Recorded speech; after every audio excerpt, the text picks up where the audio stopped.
heart of your teams, the heart of Michigan. Bally Sports Detroit, the heart of the fan.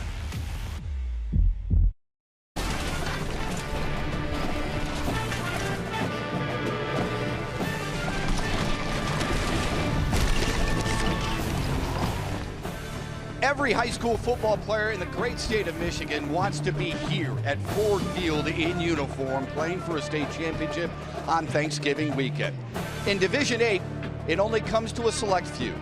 The Ubly Bearcats, 13-0, in search of their first ever state championship.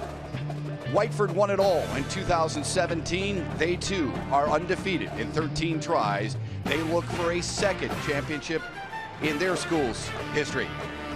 Today, a tradition continues on Bally Sports. High school football finals here on our network is proudly presented by the Southeast Michigan Ford dealers. Hi everyone, with my friend and my partner, the former Michigan wide receiver, Grant Perry, I'm Matt Shepard. Hope you had a very good Thanksgiving. We can't wait to get our coverage started here on Bally Sports. We know this is the ideal time if you're a high school football player. You know, because you won 3 titles at Birmingham Brother Rice. What are these coaches and kids feeling today? Man, it starts the minute they win the semifinal game. They get here, they drive the bus down the tunnel. You know, they get the feels. The butterflies are kicking in. You know, you didn't sleep well the night prior, and then you walk onto the field, and the lights are a little bit brighter, and the field looks a little bit bigger. But as soon as that first snap happens, all those nerves kind of calm down, and you come into your own, and then you start your game plan. Congratulations on a heck of a career. These folks are hoping to cap off their careers in high school, many of them. This is where they are from. Ottawa Lake Whiteford is right near the Michigan-Ohio border. They came up this morning, got on the bus at 5:30 to head here to Ford Field. Ubly came here last night, stayed in downtown Detroit. They're from the Thumb, and everybody, not just Ubly, everybody in the area is here to support them as well. These are 2 teams, Grant, that really haven't been tested on the scoreboard all that much. Fair enough? Fair enough. These teams have had a really good year, both on offense and defense. They've been blowing teams out left and right. The running clock has been a factor. I'm not so sure if it's going to be a factor today, as both these teams are very equal, and they run a very similar style of offense. It's going to be a great one. I'm looking forward to it. Both love to punch you right there in the mouth, and Whiteford is led by a 2-headed monster, a team that averages almost 330 yards per game on the ground, and they have 2 different style backs. One is the Ford F-150, the other is the convertible Mustang. Yeah, and the F-150 is going to be Jake Iyett. He is going to be their ground and pound guy. In between the tackles, he's leading the team in scoring and rushing yards. Hunter DeBar is going to be their speed guy. They're going to get him on the outside off tackle. He's going to be the guy that's going to pick up the yards on the outside and get the hard yards that count. Both of them first-team all-region selections. Ubly counters with a family affair. Cousins, the Peruskis, are front and center for the Ubly Bearcats. Yeah, absolutely. And the 2 guys up front and center are going to be the left guard and the right guard, Caden Peruski and Parker Peruski. Parker Peruski is going to be their vocal leader, the kind of the guy that is the rah-rah guy in the locker room. And then in the back end, it's going to be Evan Peruski, the quarterback, number 10. He's going to be the facilitator. It all goes through him. And he's going to be handing the ball off today to Seth Maurer. Seth Maurer is going to be a guy that's going to get the hard yards when they need it. Yeah, all these guys play both ways, of course. We know you stuffed yourself yesterday with turkey and mashed potatoes and stuffing. Get ready to sit down and eat a day of football here on Bally Sports. Division 8 championship on the line. Something has to give, and we're ready to give it to you when we come back right after this.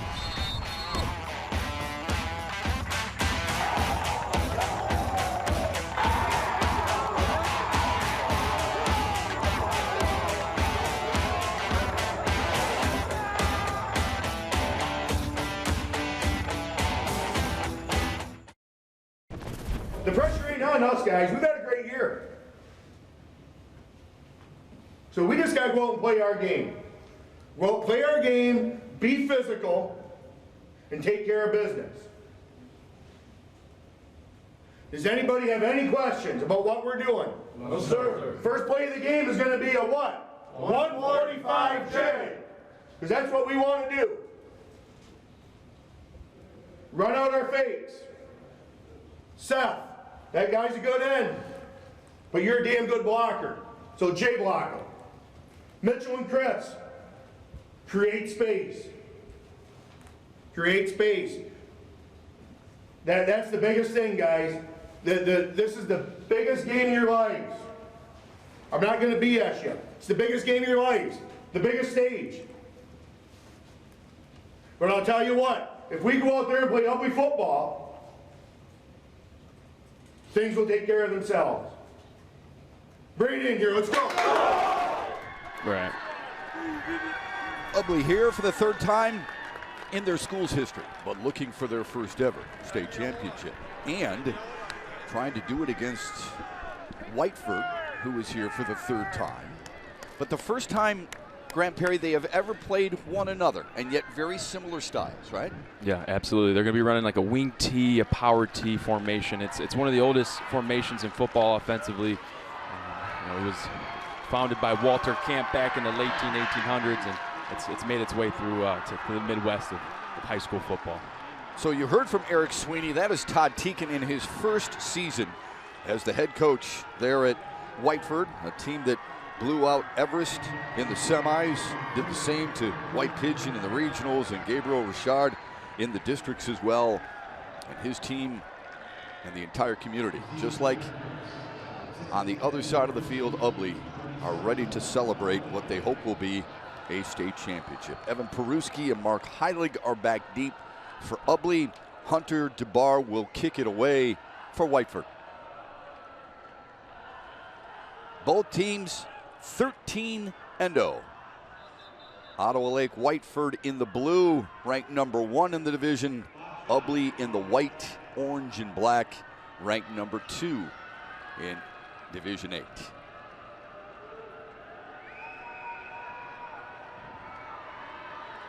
Eight high school state championships on the Bally Sports airwaves this weekend. In addition to that, the legacy game on Sunday. And what a tradition it has been for decades. It continues now.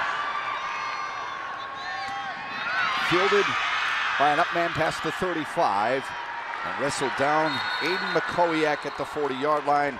That's where Ubly will try and strike 1st and 10. And starts with Evan Peruski, the junior quarterback. Yeah, absolutely smart kid. He's a guy that was there in the played in the finals with them back in it was 2020. 2020. Yeah. Thank you for that. Yes, he was the starting quarterback in 2020, so he's been here. So he's got the understanding. He's just got to put it in motion today. One of the best athletes on the team, according to his head coach Eric Sweeney. Mark Heilig right there with him, dragging would-be tacklers for 5 yards. Heilig leads this team in touches and rushing yards behind an offensive line that averages 6 feet, 202 pounds, but they can move for sure. Parker Peruski, number 68, the senior, started both ways as a sophomore back in 2020. They don't throw the ball much, but Luke Volmering, number 11 in white, is the favorite target.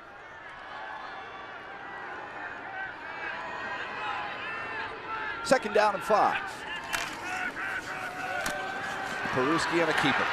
And that's a first down run into Whiteford territory, but a fumble on the play, and it'll be Whiteford's ball.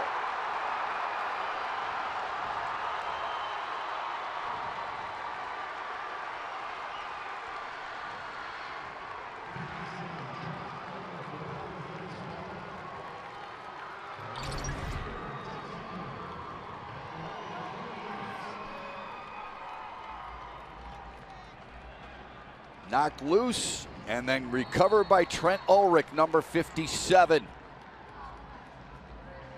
First momentum swing goes to Whiteford.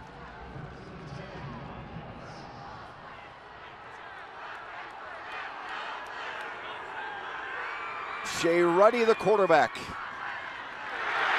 And Ubly's defense up to the challenge on the very first play.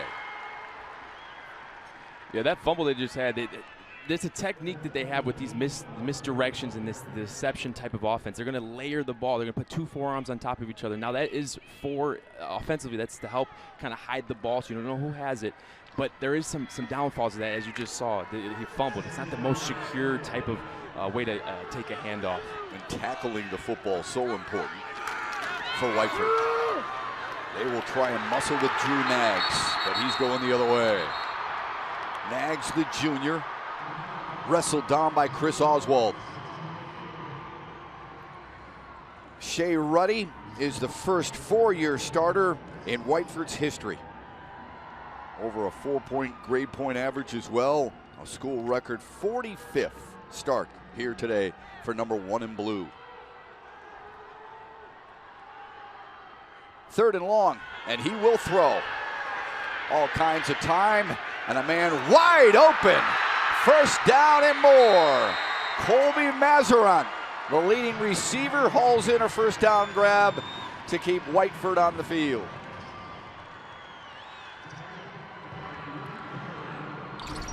So what you're going to see here is 18. He's going to do a crossing route. It's called a mesh concept. He's going to cross pass. They're in the zone.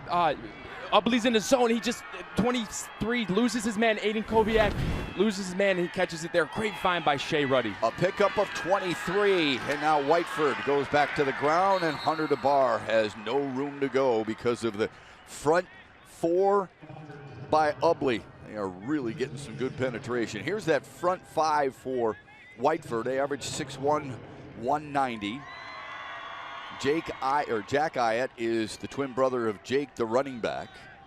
And Braden Luce, 1st team All-Region at right guard.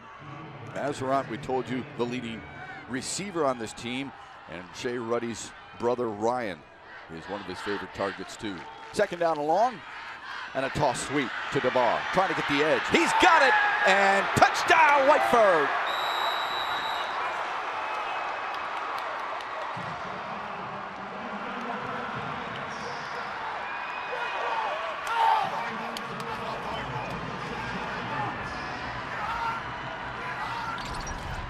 Now, Coach said this week they're going to try to do some motions here. They do a motion. They get it to Hunter DeBar on the edge in motion. Ubly's defense couldn't respond fast enough. He gets the edge and just does the rest of the work here. As you see him, he's tiptoeing the sideline. Good job by Hunter DeBar. Good play call. And they don't kick field goals here either. They're going to be going for 2 all day today. But they won't get it. Ubly, nice job against the run, except for the touchdown dash by DeBar. 26 yards to pay dirt to get Whiteford on the board. They take advantage of the turnover and strike quickly. Yeah, they do. They do, and that's what the main focus of both these teams were coming in. They wanted to create turnovers because this is going to be a possession type of game.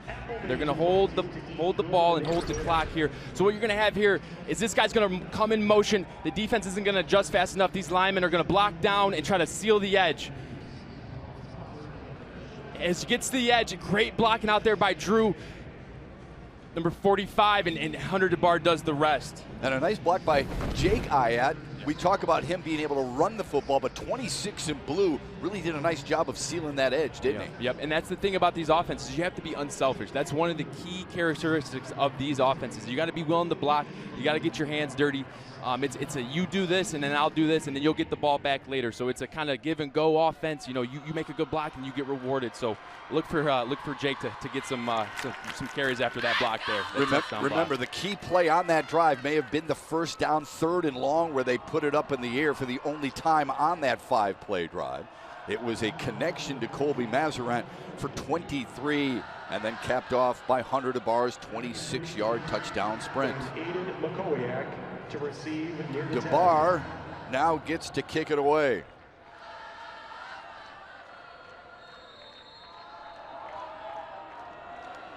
Peruski and Heilig back deep. Another squib kick fielded by Makowiak. He gets up to about the 38-yard line. Ubly has to feel somewhat encouraged. They were able to move the ball on the ground despite the fumble. So the running game, which they heavily rely on, seemed to work early on. Yeah, they did. I mean, their first carry was for 5 yards. If you're averaging 5 yards a carry, you're going to be doing well. I can imagine coaches emphasizing right now ball security. So look for them to keep 2 hands on this ball here and try to make a drive to get them down into scoring position.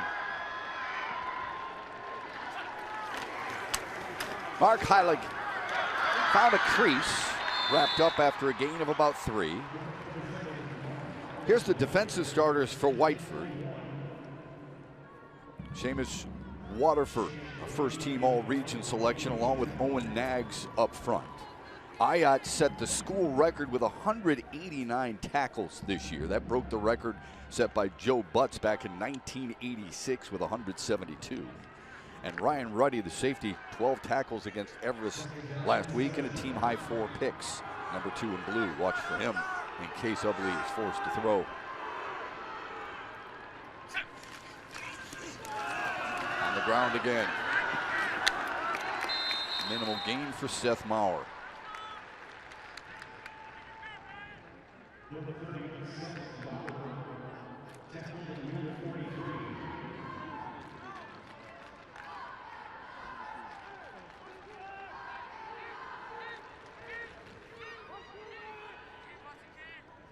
It's 3rd down and 5 now for Ubly.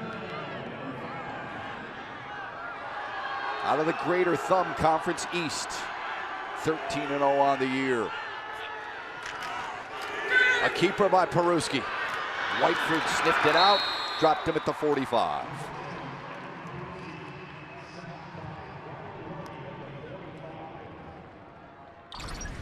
Yeah, what they're going to do is here just fake the give it. He's going to QB sucker. QB sucker is just basically a naked toss. He's going to take it himself, but the defense does a good job traveling, seeing that he has the ball and making a tackle. Now it's going to be 4th and 4 here.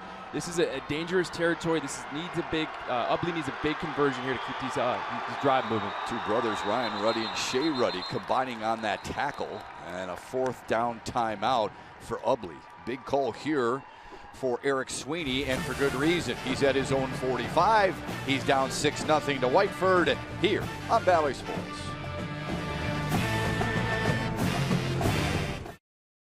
Whiteford takes advantage of the early turnover. They lead at 6-0. There are replay availabilities, and this is the situation here at the high school level. Replay reviews occurring automatically here in the finals on scoring plays or potential scoring plays, and turnovers or potential turnovers. But here's what's new to the finals, and that is coaches' challenges. Head coaches permitted to challenge call. Each head coach entitled to 1 challenge during regulation. First have to request and be granted a timeout in order to do that. And there are other reviewable plays that can be done, and especially if there are penalties called on the field of play that we can get into as our games progress. All right, big play here for Ubly, Grant Perry. It's 4th down and 5 or so, and they're down 6-0, and it's risky because you're at your own 45, but you don't punt a lot, and you're usually not in these types of situations. Yeah, you're right. And Coach said this week that when they need yards, if they're going to go inside, they're going to go to Mark Heilig. And if they want to try to get to the edge, they're going to go to Seth Maurer. Right now, it's kind of been feisty in the middle. I wouldn't be surprised if they try to get Seth Maurer on the outside. Oh, it looks like they might punt actually, though. So scratch what I said. Looks like they're going to play the field position game. Well, they talked it over, and Brett Mueller will punt it away. Mueller, an all-state selection a year ago. And a good punt. Oh, this is a dandy. Inside the 10, and it will hit the goal line. But a good decision there by Ubly. Just a little risky at 4th and 5. Speaking of replays, let's get to some of the plays that are possibly reviewable, all right? Complete or incomplete passes, boundary calls, runner ruled, not down, first touching of a kick, forward or a backward pass. And then if the penalties called on the field of play, illegal forward pass, targeting, or illegal helmet contact, or a pass interference. Those are all the things that are reviewable. But again, the coach has to call for the timeout, be granted the timeout, and then go to work from there. Something to keep an eye on throughout the weekend. Second possession of the day for Whiteford. Ruddy wants to throw. He's got his favorite receiver out of the backfield in Hunter DeBar.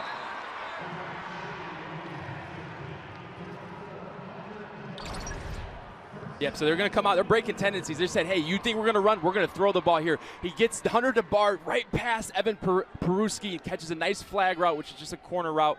They're catching them. They're breaking tendencies. You know, Ubly's trying to figure out what they're doing, and Whiteford is going against the grain here. Pickup of 17, and now a toss sweep. Ayat, right side, ran into a brick wall. Interesting, Shea Ruddy last week in the win over Everest only threw for 9 yards on his 2 completions today, way past that already today. And that's keeping Ubly a little off balance defensively, I think. Absolutely. He had 4 touchdowns on the ground last week, 115 yards. I think he's about 2 yards short of the quarterback all-time record for rushing yards. So I think they're going with a little bit of a different game plan. They opened up game plan B today. Yeah, they split a man wide to the left, and they'll throw it that way. And it's the guy who had a big catch earlier. It's Mazarin. Colby Mazeron with a nice job after the catch to get it into Ubly territory. Mark Heilig brought him down. They do a good job here. As you see out here, 18, Colby Mazer just runs a hitch route. He's got off coverage, right? So take what they give you. Run 5 yards, put your feet down on the ground, catch the ball, and turn outside. Put the ball on your outside arm, break that tackle, and get some more yards. You're doing a great job throwing the ball here. I don't know if Ubly was ready for this pass attack, and this is looking like a good drive. It's starting here for Whiteford. How much did you like those types of plays as a wide receiver at Michigan and Brother Rice, where you're forced to make that first man miss? Yeah, if you can get a guy in space and you have the opportunity to make him miss, it's you versus the safety. They're going to throw it again. Ready. Uh-oh, trouble coming, and down he goes. Good pressure by Ubly. Never let up. It's a heck of a job right there. And a loss of 5. So Aiden Kohler, the sophomore, able to track him down. Yeah, so 63 is going to come from the backside here. He's going to be a hustle play. He's hustling all the way back. The play doesn't end until the guy's on the ground. 63 doesn't give up. Aiden Kohler, great hustle. Loss of about 5 or 6 right there. That's putting them in a situation where the playbook's a little bit more condensed. They got to figure out what to do next. It's a second and about 15. Let's see if they go with the pass again. 2 wide receivers set. A toss sweep to DeMar. Found a seam and gets to the 45 before he's popped in the mouth by Mark Heilig. A gain of 6 to get that loss back and now bring it to third and about 10 or so. Here's how good Whiteford's offense has been. 117 possessions, 85 scoring drives. They have not used their punter very often. They barely put him on the depth chart, but of course it's Hunter DeBar. He stays out there offensively, defensively, barely gets a blow anyway. Ruddy wants to throw, no. Instead it's up the middle, it's Ion. Big gainer all the way to the 25-yard line. Drew Nags with a nice job as the first man through. That's a little Statue of Liberty right there. If you remember that Boise State. So, hey, number 45, Drew Nags is sitting right in the middle. He's just going to sit there and take the ball right behind his back while the quarterback's running around. The defense thinks Shea's about to throw the ball, but Drew Nags got it going up the middle. Good gain, good pickup. Got to get those referees out of the way. They weren't even sure who had it. Ayat this time gets the call, sneaks inside the 25 to about the 24-yard line. Some creativity, like the offense from Whiteford, not just a running team at all. No, they're surprising me up here too. I mean, they're doing some really good things. They're mixing it up. They're not easy to pick up on their tendencies right now. You got, as a defense right now for Ubly, you got to just play sound, read your keys, and right now they're kind of losing the receivers in the field. Right, they're so focused on the run that they kind of lose those guys running downfield. So just stick to what you know here and try to get a stop if you're Ubly. Second down and 8. Little counter. And not much room for DeBar. Not afraid to throw it. Love the way one in blue, Shea Ruddy, has run this offense. All-time leader in Whiteford history in touchdowns and total yards and passing yards. And as Graham Perry mentioned earlier, just a couple of rushing yards away from becoming their all-time leader in that category at the quarterback position. So he has done it all in his 4-year career, trying to cap it off with a state title. What will he do on 3rd and long? Nice pocket, wiggles away. Good run, and still dragging would-be tacklers to a first down. Camden Peruski with the ankle tackle to hold on. They will move the chains, and Whiteford's knocking on the door again. So you're going to roll out for a pass here. Shea Ruddy's looking back. Now, this is the thing about Whiteford. When the pass isn't there, it turns into almost a kickoff return, and Shea Ruddy turns into a returner, reads his blocks, does a fantastic job picking up the first down. Now they got a first down and 10 right here. A toss sweep to Ayat, looking for the edge, lowers the shoulder to the line of scrimmage, and that's it. Aiden McCowiak, the senior number 23 in white, making the tackle. He started on that 2020 runner-up team a couple years ago. Championship experience had to benefit you, knowing that you won 3 rings at Brother Rice. Has to be a little bit more comfortable when you're here for a second or third time. Absolutely, absolutely, and it gives you a little bit of a teaching aspect too. You can help the guys that are that haven't experienced it. 11th play of the drive for Whiteford. They'll throw it. Ruddy slings it, and it is a diving grab. No, they call it incomplete. His brother Ryan Ruddy thought he had it.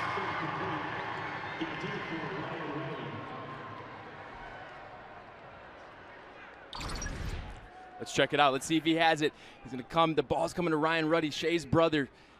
And he looks like he might have trapped it on the ground. We'll see what the refs decide here. Corner route. He beats Evan Peruski, number 10. Good ball, good diving catch. It's a close one. It's tough to tell. I think the call may stand as called, though. It's hard to overturn that. Well, I'm going to give you credit because as a wide receiver, I would have thought you would have immediately said, "That's a catch. That's a catch." Remember, this can be challenged now. Todd Teakin can challenge it as a scoring play or non-scoring play. We showed you what plays are reviewable.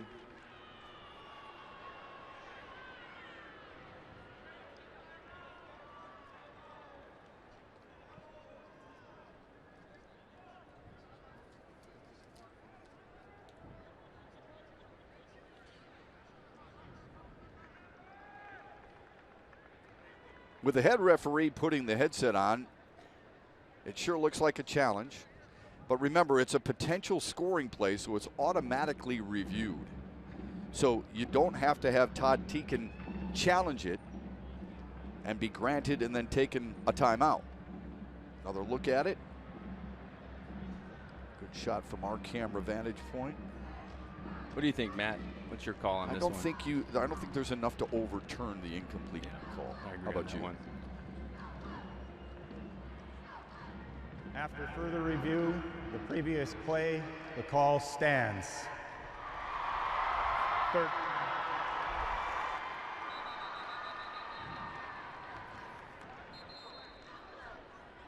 So they dip back into the offensive playbook for a 3rd down and 9 call here for Todd Teakin in his first year.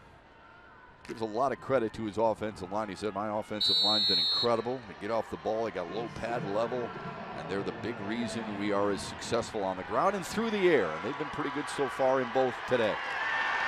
To the air, Ruddy, and it is knocked away and incomplete.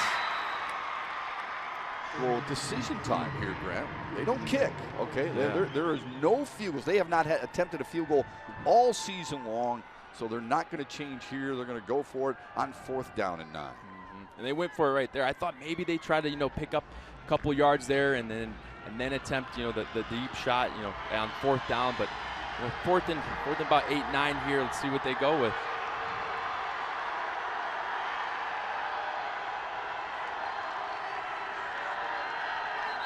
A heavy count.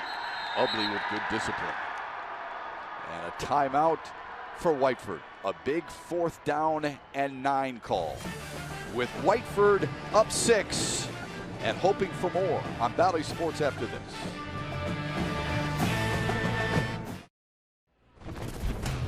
Coming up next, the Division II state championship game featuring defending champion Warren De La Salle and first time in a long time finals participant Grand Rapids Forest Hill Central. The kickoff is scheduled shortly after 1 o'clock right here on Bally Sports Detroit and the Bally Sports app. 4th down and 9 for Whiteford, who leads at 6-0 here in Division 8 in the first quarter. Grant Perry, what do you think they're doing here? What would you like to see here if you're Whiteford? If I'm Whiteford, just kind of going off of what they've been doing already today that's been working, I want to get Shea Ruddy, the quarterback, on the roll. I want to get him on the move. I want to have a flat element, a guy low that he can throw to, and then a corner route behind that. And then also somebody coming from the backside, like an over route, where that's a 3rd option. You can find that guy in the back of the end zone. And if that all breaks down, expect him to use his feet. 13th play of the drive. They've gone 69 yards so far. All kinds of time. Now he'll use his feet. Slips his way inside the 5, and he lunges for a 1st down. What a play by the senior quarterback to gain 10.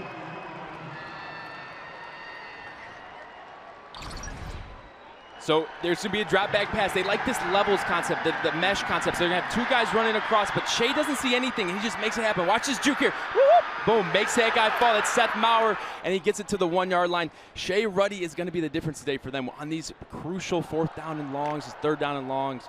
But 1st and goal here from the 1. Let's see what they do. He'll try and cap it off, and he will.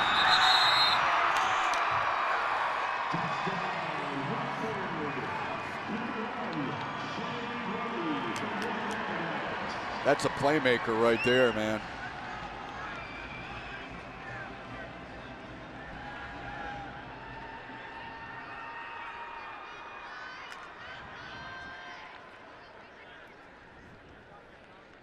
Looking for the two-point conversion.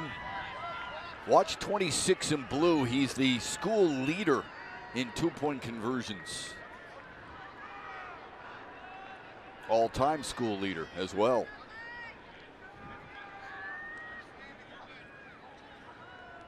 All scoring plays are reviewed up in the booth. So what you can see here is just QB power. You got two lead blockers, and Shea just got to find a hole, and he does, and he slips it in there.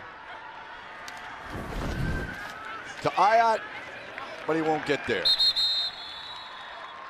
Well, number one in blue has been pretty special so far here today. He's dropping dimes with his arm. He's slipping tackles. He's got some jukes and some shake to him.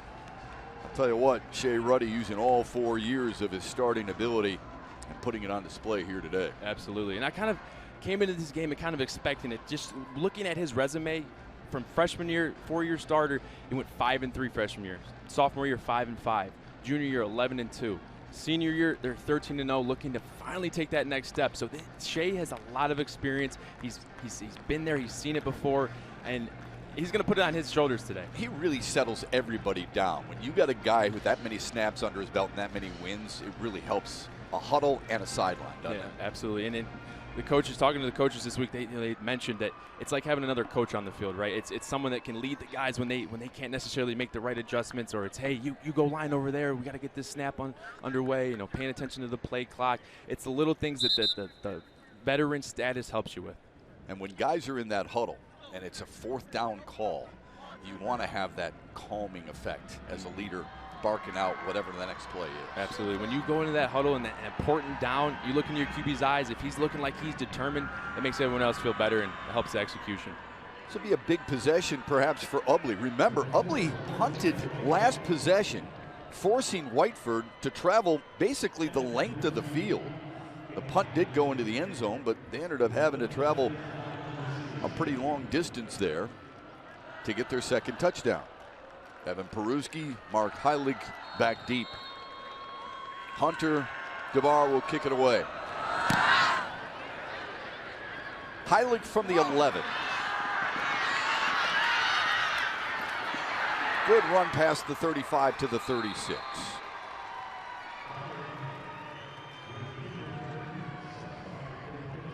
What does Ubly need to do to be successful today? Yeah, offensively, it's control the time of possession, right? Right now, they're down 12, so they got to try to get back into this game, conquer the clock. Defensively, you got to be dominant on the D-line. You're getting a lot of outside zone, inside zone, so if you can win the line of scrimmage on defense, you have a good chance today. But offensively, got to control the clock now, especially that you're down 12. Heilig. Good first down carry. Mark Heilig, their leading rusher on the season. Well over 1,300 yards, and he led them in touchdown runs as well.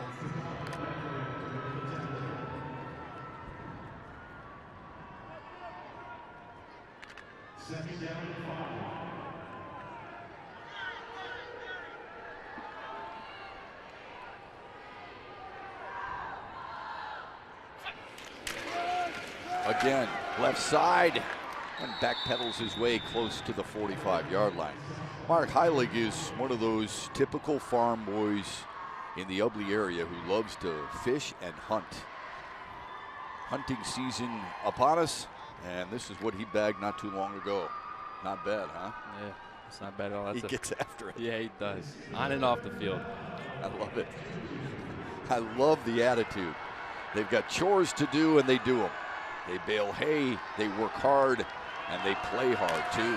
Heilig will get the carry again.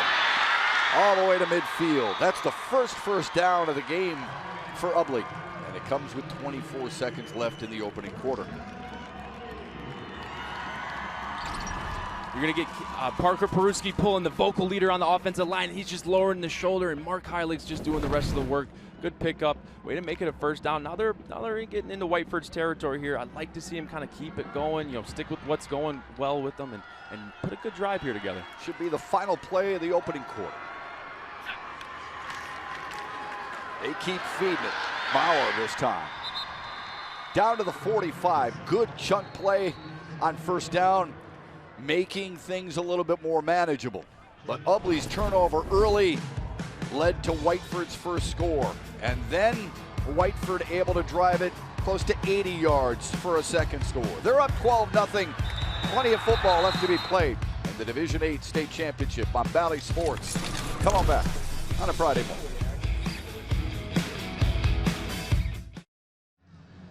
One quarter in the books here in Division 8, and Whiteford took advantage. They lead at 12-0. How do they keep that momentum, Grant? What's the keys to their victory? Yeah, offensively, if it's not broke, don't fix it, right? They got a three-headed monster, well, two-headed plus Shea.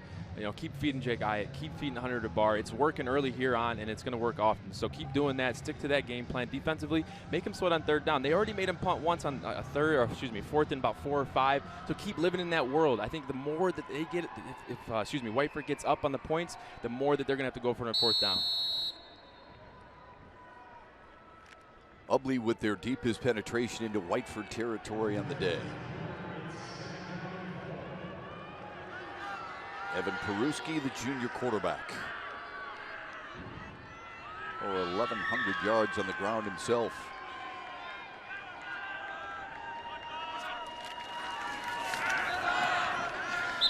Up the middle with Makowiak. Just a gain of a couple. Whiteford was ready for it. Jake Ayatt, 26 in blue. A lot of people wonder. 189 tackles for Jake Ayatt. I mean, that's an astounding number, right? Was that legit? Well, I actually said that to Todd Teakin, and he said, I review the film. You're darn right it's legit. 189 for sure coming in. Third and short. Left side.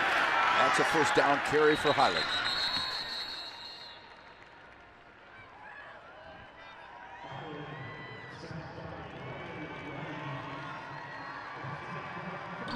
So what you're going to see here, pay attention to the left side of the line here. They're just going to do a great job getting off the ball, hitting them in the face, and then it's just an off-tackle play with Mark Hayek at the helm there. Good pickup on third down. That's huge. They got to keep this momentum moving here.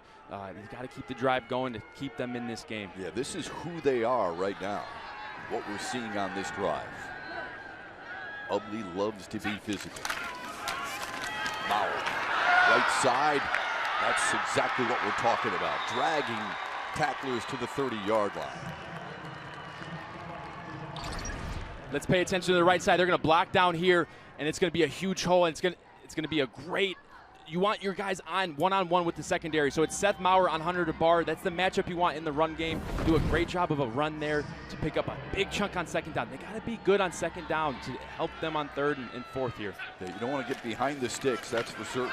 Maurer with a nice cutback move. Yeah. Rumbles his way to the 20. Yeah, came back right to it. They came right back to it right there. Same exact play. If it's working, keep running it. And then Whiteford's going to have to find an answer for that. Seth Maurer's giving him a little bit of a spark here. Look for him to keep feeding him. 19 yards on the last 2 carries combined for Maurer.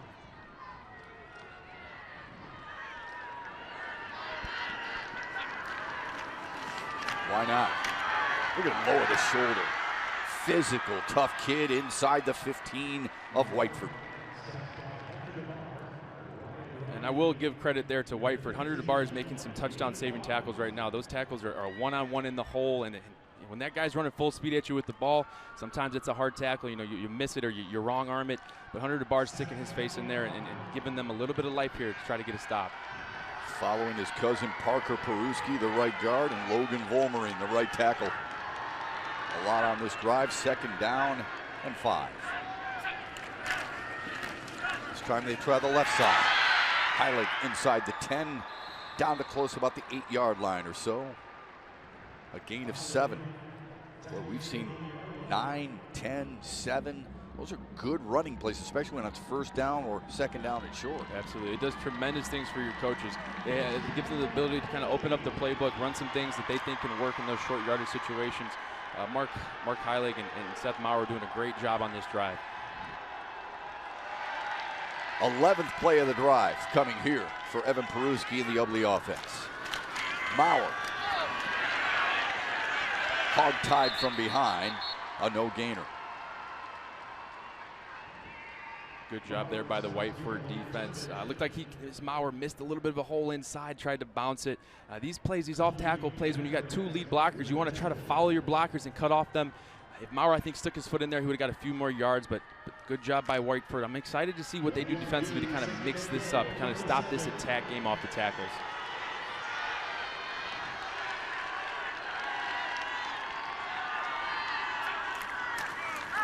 To the up back, Aiden McCowiak. But there's not much up the middle there against that Whiteford defense. Yeah, here we got another third down and about 6 till you get to the end zone. You know, if I'm in Ubly's shoes right now, you'd be getting about 7, 8, 9 yards of carry on the off tackle to Maurer. I'd give him one more try. Let him stick his nose in there and see if he can get some positive yardage. That right side has been golden for them on this drive. It's 3rd and goal. Peruski wants to throw it. He's incomplete, intended for Luke Volmering. Well, they had 2 guys in the same area, Grant. They did. So they're just going to fake the run to the right. It's QB sucker, and you think he's going to run it, but nope. The receivers are out there, and it did look like he was trying to throw it to Chris Oswald. You know, it may be the guy got in the way of it, but that's a great play. The defense wasn't ready for it. Just a little bit of a better execution, they would have been in there. It's going to be a 4th and about 6 here. I'd be interested to see if they go with that QB sucker, try to throw another pass, and if not, kind of do what Whiteford's doing and let him run the ball. I think they surprised everybody with that call.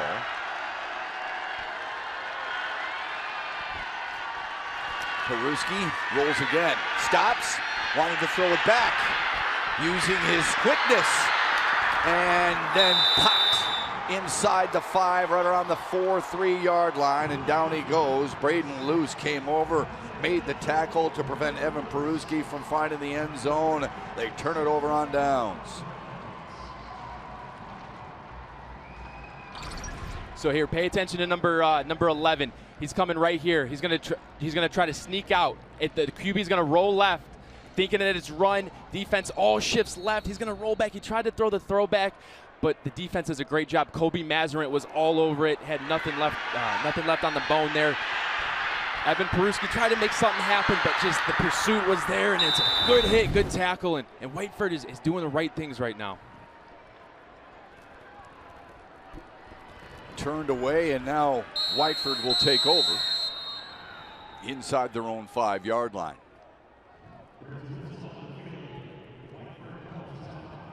A timeout on the field with 7:46 left to go in the opening half. Whiteford still pitching a shutout while scoring a couple of times to lead at 12-0.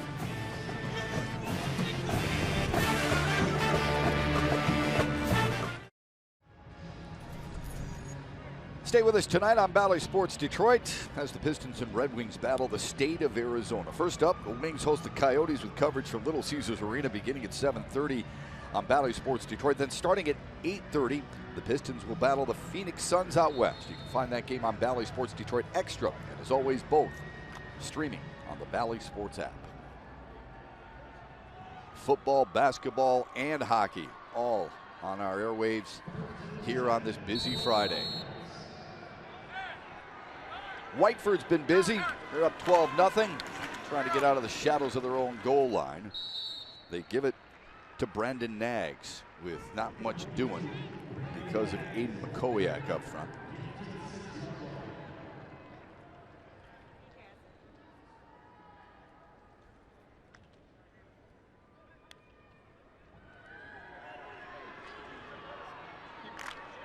Second down.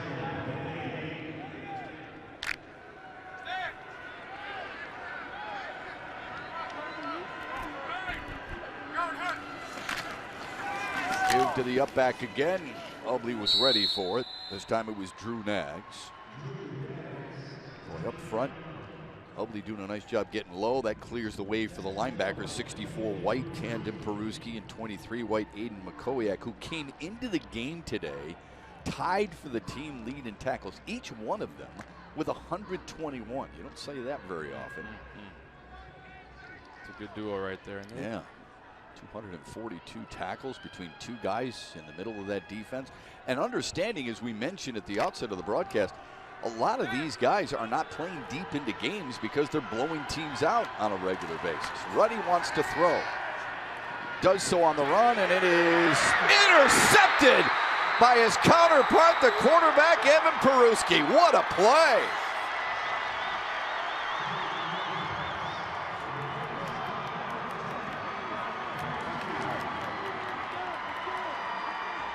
Here we go. They're going to be running a corner route. Shea Ruddy throws it up, giving him an opportunity to ball. Evan Peruski, says, nope, you're not going to fool me this time. Comes down with the ball.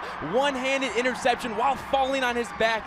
Can you tell that he wants it? He's going to be taking the ball on offense right now, but he said, we got to stop this, right? We got to get back on offense, and he says, I'm going to do this myself, and he does a great job there, sticking with the receiver that they had a little bit of trouble with early on. You know, they were losing their guys in the pass coverage, and he's all over that one. Good adjustment. Way to go there by Evan Peruski. Yeah, that's the stuff you see on Sundays. That type of interception. That's an incredible play right there.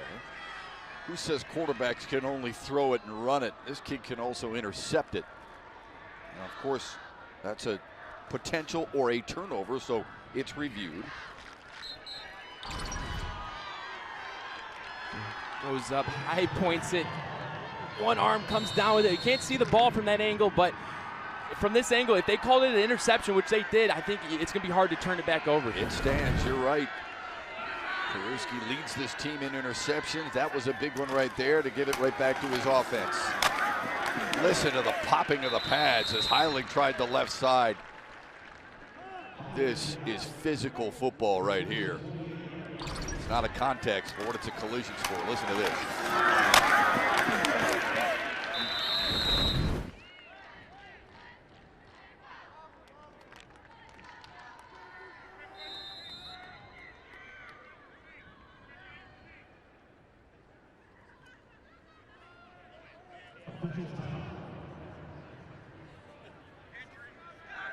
And the officials have called the timeout.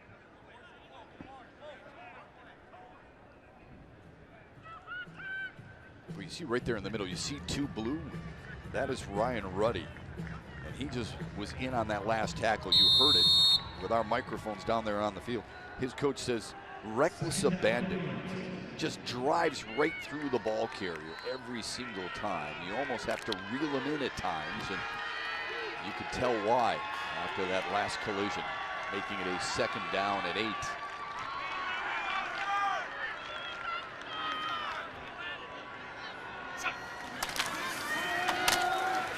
Left side Mauer.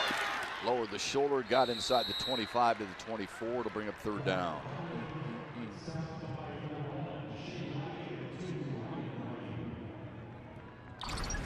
Really good job here by Seth Mauer with the kick out block. Boom, makes a nice hole, and then Mark Heilig does the rest there. Gets a good chunk of yards. Makes it a third down and manageable. Makes it, something that they feel comfortable with, that they can make this in 2 tries. 2 for 4 on third downs for Ubly so far today. They're going to throw for it. Heilig, nice grab on the run to get to the 10-yard line. First completion of the day, and it's a big one to keep the chains moving. You got to be fundamentally sound here. It looks like a run, but it drops back. The lefty throws it to Mark Heilig. Well, he's one of their best receiving running backs. He leads the team in receiving touchdowns. Colby Mazarant, number 18, the cornerback for Whiteford, just loses his man there just because it's so hard. You got to focus on your keys, right? It's run, run, run, run, and then you get that pass, and he just gets behind his defender. Great catch, great conversion. This is a drive that Ubly really needs, and they're doing a good job here so far. It's a pickup of 13.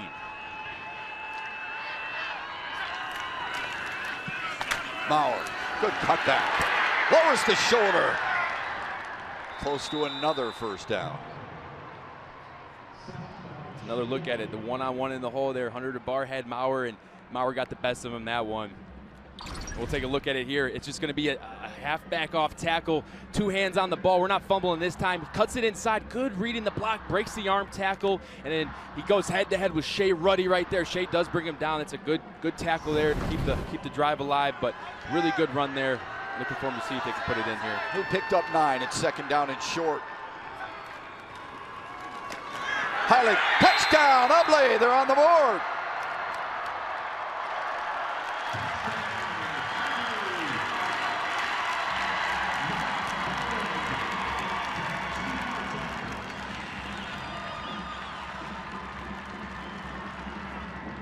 Just looks like they're looks like they're going to kick the field goal here, and Coach Sweeney is very confident in his kicker. He is 84 of 87 on extra point kicks, so they're going to take the points and go with that. Yeah, Brett Mueller, an all-state selection a year ago, out of the hold of Mark Heilig and the long snap of Evan Peruski.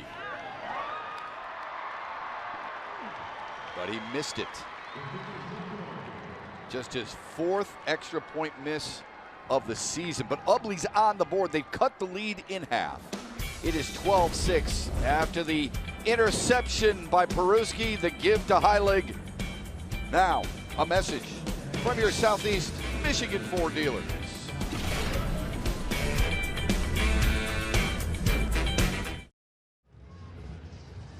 This special presentation of the MHSAA Football Finals on Bally Sports Detroit is presented by Southeast Michigan Ford dealers. With Grant Perry, I'm Matt Shepard. 12-6. Whiteford leads it. Each team has scored 6 points off turnovers. Ubly is a community, bunch of country kids who love to play the game, but they also love farming. And Mitchell Foote and Logan Volmering are 2 members of the FFA, Future Farmers of America. And actually, Volmering went to a national committee in Indianapolis recently to represent the area. Both of them exceptional students and exceptional at helping the farming area of Ubly. Good for them. Hard-working men, and they were hard at work plowing the way to get Ubly on the scoreboard. Back-to-back good drives by Ubly. One paid off, one didn't, but now they know they can play with Whiteford. Absolutely, like you said, now they know. It instills a little bit of a confidence into the whole sideline, into the fans, gets them going, motivates the team. That touchdown right there was huge for them. It's going to be a little boost, and if they can get a defensive stop here, that's going to be even more of a boost. So let's see if Whiteford can kind of slow that momentum down here with a good drive. Whiteford will get it back. Ruddy, DeBar, and Mazarant are back deep.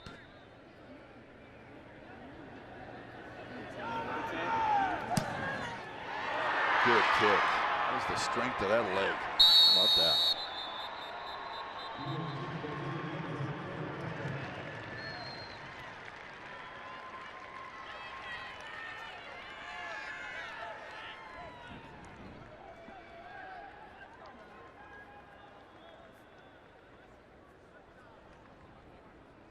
Whiteford has kept Ubly off balance a little bit defensively. They've done a nice job on the ground, but also through the air.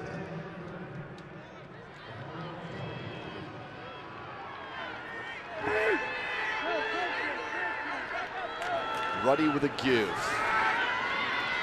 Past the 25 goes Hunter DeBar.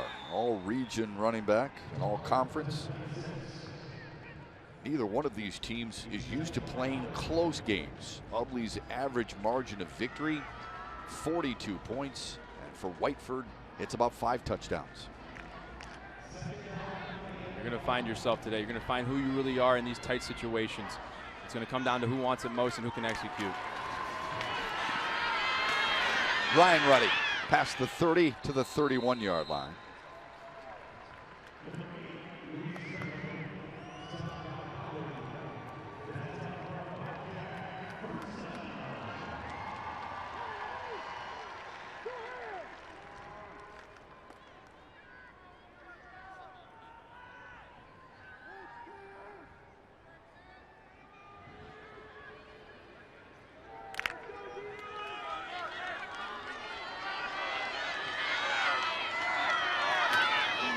DeBar feeling his way past the 35 and slides his way to about the 37-yard line.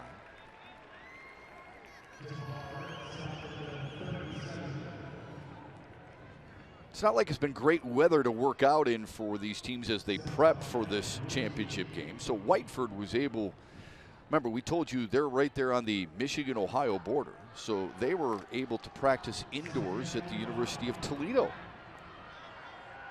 that's helpful. Good defense up front by Ubly. Hayat had nowhere to go. Really good tackle there by Caden Peruski. We'll check this one out. Here we go, middle linebacker, 64, Caden Peruski, working off blocks and just meets him right in the hole. Real form tackle, met him head on the right side of the ball. Jake Ayat just didn't have an opportunity to break that one. That was a great tackle there by Caden Peruski. 3rd down and 3. They'll run for it, and they'll get it, and then some. Ayat with the 1st down carry. Whiteford's taking advantage of the way they're operating this offense. They're doing some motions here right at the snap. They got guys in motion, moving. And that gives you an advantage, right, to the play side or what side they're going. That gives you guys a little bit of an extra step, and it's paying off here. And it's hard to kind of follow. You know, those are some keys, right? If your guy moves, you got to react. So you got a lot to follow here. Good job by Whiteford. DeVar, successful last time on this play. A little trap and then just feeling his way, and now he's into Ubly territory. It's a Whiteford team, Grant, that scored 638 points during the season. Ubly scored 631. A, it's a lot of points. B, for these two teams to be that even is pretty impressive. It is. It is. It is. And now a timeout by Ubly. 1:36 left to go here in the opening half. And now a message from Family Heating, Cooling, and Electrical. For over 50 years, your family has trusted Family Heating, Cooling, and Electrical. Call Family Heating and Cooling now for all of your family's heating and cooling needs. Visit FamilyHeating.com today. Whiteford in front 12-6 and looking for more. Whiteford won the state championship against Novell Catholic in 2017. They had lost the year before. Todd Teakin in his first year. He was a head coach at Evergreen, Ohio, where he played, and his father was a coach. He took over there and has been part of Whiteford as of late, and happy that he's been able to make such a seamless transition from being on staff for the last 6 years to being the head coach for the first time. And kids have had to deal with a bunch of changes in their lives because of what's taken place over the last couple of years, but on a football field, not so much in terms of philosophy. Although I would say this, Coach Teakin did tell me, you know, being from Ohio, he's a big Buckeyes fan. So wearing those colors, the blue and yellow, at first made him wince a little bit. But he looks very comfortable in them now. Let's see how comfortable his offense is. Ruddy to Mazarin with a catch. And he falls inside the 45 to about the 44-yard line. Caden Ostanowski making the tackle, but it's enough for a 1st down. $1.50 left in the half here in Division 8. Ubly trying to get set defensively. DeBar thought about bouncing it outside, instead tried to cut it inside and is wrapped up right away. Aiden McCowiak and Chris Oswald combine on the tackle. There we go. 3rd and long here. We've seen them throw the ball, so we kind of have an idea of what they're trying to attack. And Ubly's running a defense where they got about 4 defenders in the coverage, right? They got 4 guys back there defending a lot of zone areas. Whiteford's doing a good job of getting crossing routes to cross the linebacker's face. It's hard to, kind of pass that off. You got to be able to communicate really well. Hey, this guy's coming, take him. And Shea Ruddy's is doing a good job of finding the right guy to get the ball to. So if I was in Whiteford's shoes right here, I'd run the mesh concept. I have 2 guys cross and maybe a deeper level to that. So, if it's open, he can throw that. If not, he can check it down for a couple yards and let his receivers do the rest of the work. Plenty of time, 1:16 left, but they don't have any timeouts. The sense of urgency in the huddle, how high is it right now? It's high, and they're all speaking right now. The coach is probably telling them, hey, as soon as the play's done, get back to the line of scrimmage. They might have 2 plays called here. Hey, if we get 6 yards, we're going to go to this, right? one of their bread and butter plays. A minute 16, you got about 45 yards to go. You got to be conscious of the timeouts. Incomplete pass does help and stop the clock, but you got to be ready. Probably have a play on deck, hurry up type of tempo here. This is where the leadership of an experienced starting quarterback in these types of situations with no timeouts, you almost feel like, you know what, if you want, you call the play, right? I mean, he would be that comfortable. He's doing it for 4 years. I'm sure he's got a good grasp on what the coaches want to do. Let's see what they decide to do here. Second and long. Second down and 11 on a 3-step drop. Pump fake, a double move. Mazarant and had it knocked away. Fine play by Caden Ostanowski. He does a really nice job on tackling and on pass breakups right there. Really good job here. Caden Ostanowski, he's going to come into the picture here. He's staying in the hip. He's trying to push the defender to the sideline. He's playing the ball, does a great job getting his arm up and interfering with the catch there. Good job by Caden Ostanowski. And a good play there by the defense to make it a 3rd and long. This is where Ubly wants to live in, right? They want to force these 3rd and longs, and you gotta protect the passer. You gotta be ready. So watch out here, Ubly. Let's see what they do. 3rd down and 11. There it is. Nags up the middle. Second time they've run that Statue of Liberty-like play. This one didn't go for as many yards, but he got inside the 40 to the 39-yard line. Under a minute to go. Wonder if Ubly thinks about burning their final timeout. Too late for that now. Look at all the scratches on the helmet there, huh? Look at all that. That's a football player for you, man. You love that stuff. Those are battle scars. You're real proud of those. He's no pretty boy. He's a thumper. 4th and 5. Swing pass back the other way. To his brother Ryan Ruddy. We got a flag on the play. Didn't get it anyway.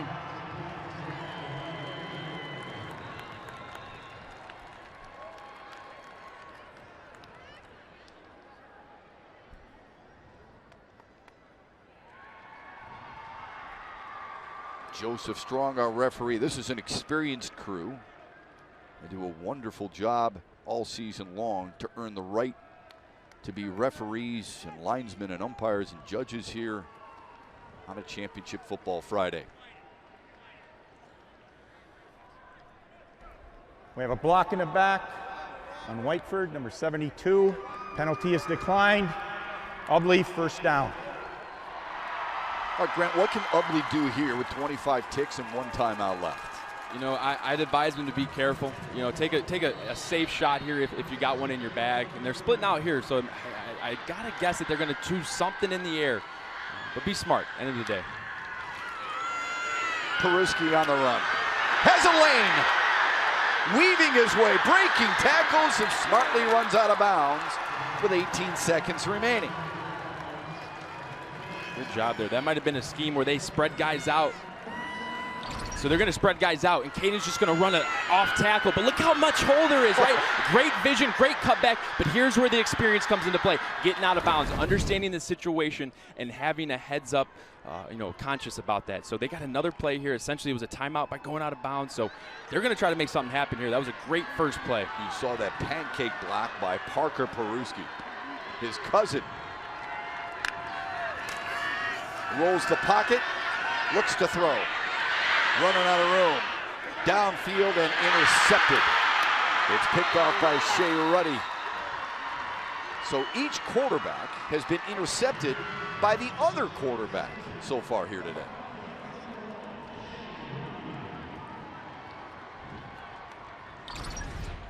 Yep, so here, it's basically essentially a punt, what he does, right? He just throws up basically a Hail Mary, but Shea Ruddy's on that one. And like you said there, Matt, each quarterback said, hey, you get an interception, I'm going to get one too. So they're kind of going back and forth there. I expect here Whiteford just to kind of, run a halfback dive or a trap here just to run this clock out and take the lead into half. Well, we talked a lot about Shea Ruddy offensively, but 8 tackles and a pick in the first half is not bad so far for his team, and he's a big reason why they are up 12-6. We will talk with their head coach, Todd Teakin, here in a moment, get his thoughts on the opening half. A competitive, evenly matched first half, but lower scoring, I think, than either one of us expected.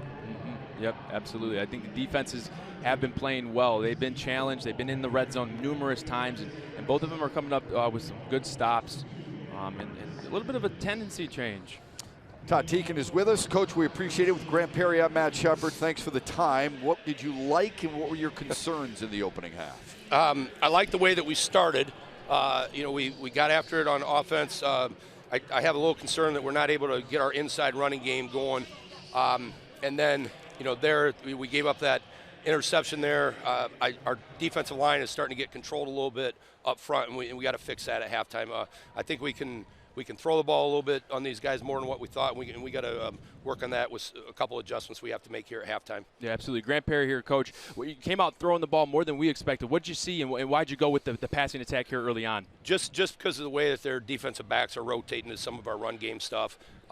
We saw some holes. We even knew coming in that there would be some holes in those intermediate routes and so forth. So that's what we wanted to make sure that we worked on there. Coach, fun first half. We look forward to another good second half. Thanks for the time. We appreciate it very much. Todd Teakin, the head coach at Ottawa Lake Whiteford. His Bearcats lead Ubly's Bearcats 12-6 in a good one to start our championship weekend on Bally Sports.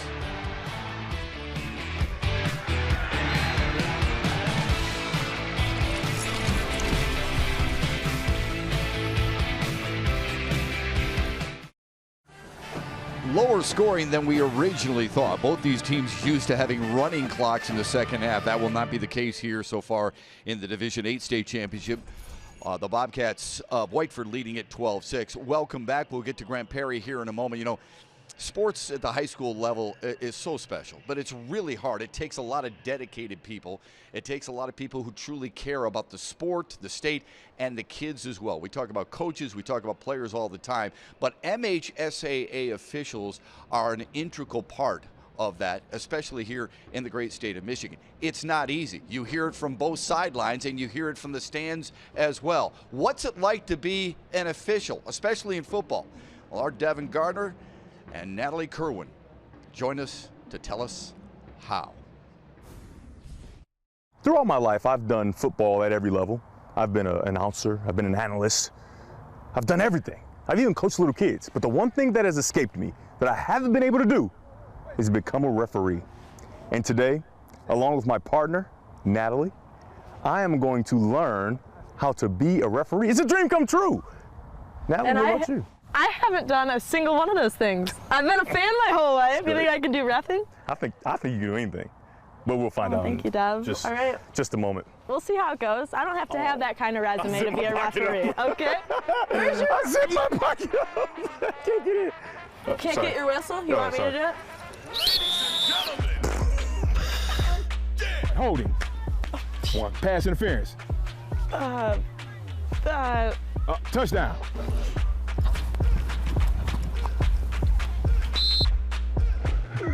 Touchdown, baby. She's short. She's short. She is short. There you go, right there. Yep. There you go. There you go. There you go. Good job. Yeah. Now you got skinny and You got a little solved the skinny play. there. You lost about 12 pounds there, Devin. Diaphragm, get in there. Yeah, there you go. You got it. Unsportsmanlike conduct on the offense. Giving them the business. There you go. Good Now, job. am I That's waving the inbounds there, so that's inbounds. That's only if it's out of bounds. Okay, there First you go. down, There you go. second down. Great job. Third Yes. down, fourth. Okay. Yes, correct. Good job. Any questions? Yeah, one question. Why are you treating me the way you're treating me? Because I just know that I'm 30 years old now, and you've known me since I was 7 years old. 7 years old! Killing this play. There's no trash talking yet, all right? The game hasn't even started. Way to interfere with it. Good job. Interference on Natalie of our relationship. Interference. Job. Great job on the flag throwing, guys. Good job. Illegal formation, get out of here. The first uniform goes to Natalie, and the leftover goes to Devin. I'm a gamer. That was just practice, baby. I can't wait to get in the game. As long as I get an outfit, I'm good to go.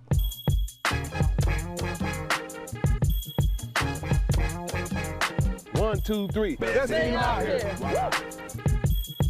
Coach, I need you at 25. I need you at 25. I need you at 25, guys. Look at your official. She's going to line you up.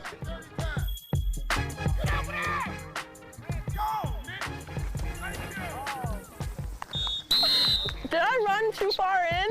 Go fast the sideline. There you go. Good job. Gosh. What was that? 1-4, black. Him.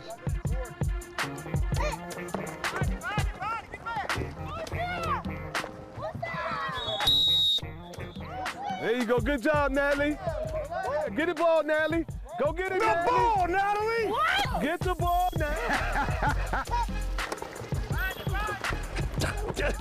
What the hell? What are you doing, Natalie? What are you doing? He looked at me crazy. What are you doing? No, he looked at me crazy. Desmond.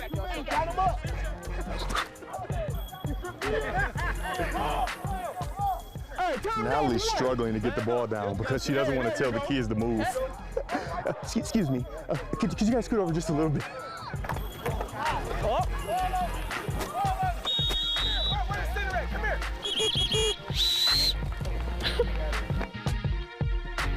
What is that? Oh! And that's the ball game. We did a good job. Anyone that loves football would absolutely love to ref. I would do it again if I got asked. Oh, without question. There needs to be more refs. It's an unsung hero of the football games because without them, there's no real game. There is not. So, not all heroes wear capes, all right? Pretty cheesy. So I'm going to leave on that note. Okay. Hey, flag on that for calling me cheesy. Those two look like they had way too much fun. Hey, our thanks to Mike Wynn Jr., Ron Blevins, and Alan Black for helping out. The teams, players, and coaches all work hard to get ready for the game, and so do these officials. Local officials meeting across the state every week help the men and women calling the action stay on top of their game. Let's give them the respect they deserve, right? Better yet, why don't you become one? Visit the MHSAA website for more information, because without officials, it's just practice. Those kids are scarred for life with Devin Gardner taking the football away and throwing a flag at them. We're not, though. We're having fun so far here at Ford Field. So is Hunter DeBar. He scored the first touchdown of championship weekend. He and Whiteford lead it by 6. Back with more after this. Halftime highlights brought to you by Wallside Windows. These are two high-scoring teams, but turnovers the key. There were 3 in the first half, and Whiteford took advantage of the turnover early by Ubly, and it led to Hunter DeBar's touchdown run. He rushed for 52 yards in that opening half, and then Shea Ruddy will do the same thing. He has been able to throw it and run it effectively, but he also threw a pick. Evan Peruski with a fabulous interception. He also plays quarterback for Ubly, and after that pick, it was capped off by Mark Heilig's touchdown plunge. And Heilig, one of the many rushers for Ubly who can hurt you, rushed for 40 yards on the day. Anything jump out and those stats right there, Grant Perry? Yeah, I mean, it's a very equal game right now. Rush yards and total yards, Ubly's just right behind, and then total yards is about 50 behind. I think that turnover early on, the fumble kind of hurt them. Look for Ubly to try to steal a score right here. They're going to, a possession, right? They're going to be kicking it off. They got to get a stop here and get a score because they're taking a long time on these drives. And if I'm Whiteford, I want to take my time on this drive, and I want to have a long, successful drive and make it a 2-score game. 24 minutes left in somebody's season. And Todd Teakin's team is up by 6 and will get the football to start the third quarter. In the meantime, you look at the opposite side of the sideline. Eric Sweeney's team felt like they did some good things in that opening half, but they've got to sustain some drives, and they got to find a way to contain Shea Ruddy. That was one of the keys to the game for him going into the game, but he also knew that it was going to be an incredible challenge, and it has shown to be an incredible challenge in that first half. Mueller kicks it away for Ubly. He's got a good foot. And returnable for Shea Ruddy. Ahead of steam to the 19-yard line. Todd Teakin, what he had to say to his club as they get ready for the second half. Every game this season, you've set the tone in the second half when we come out. That's why we always want the ball in the second half, okay? You do what you got to do to make sure that we execute on about 8 or 9 plays and we score. And we put the pressure on them. And then we played lights out defense. Lights out defense. lights out defense. But I think there's another level. I think there's another level. And we got to have that. We got to make sure outside edge players, Colby, Stepan, okay? If you get booed or whatever, if someone releases the flats, we got to cover that, okay? All right, let's go. Hey, let's go, guys. Hey, let's go. 2 words. Let's go. Right? Got to fire up your troops. Did a good job there. Let's see if they're going to build off that momentum, that big speech in the locker room. That's what this is all about, those speeches at halftime, to rally the troops. Let's see what they do here on this drive. Got 6 yards on the first toss. Ayak goes the other way and wrestled down shy of the 30-yard line by Evan Peruski. Whiteford's coming out here early on, trying to get to the edge. They're motioning these wing backs and trying to get a little bit of leverage on the outside. Good job there by Evan Peruski, number 10, to fill the gap and get it to a 3rd and short here. Now this is where it can really turn in their favor if they can get a good stop here. It's just the 2nd time this season that the Ubly starting defense has allowed 2 touchdowns in a game. Hunter DeBar feeling his way close down a 1st down carry. Depends on the spot. And it looks like it's going to be short, and it will be. Boy, this is huge right here, Grant, just because of where the ball is. Absolutely. You're in your own territory. This could be a huge play defensively for Ubly. Offensively, talking to Coach all week, he said if he needs yards inside, give it to the F-150, Jake Ayatt. I think Jake Ayatt's going to get this yardage here and pick it up for him. Let's see what they decide, though. A lot of bodies up the middle. They give it to the big fella, Drew Nags, and he gets that 1st down carry.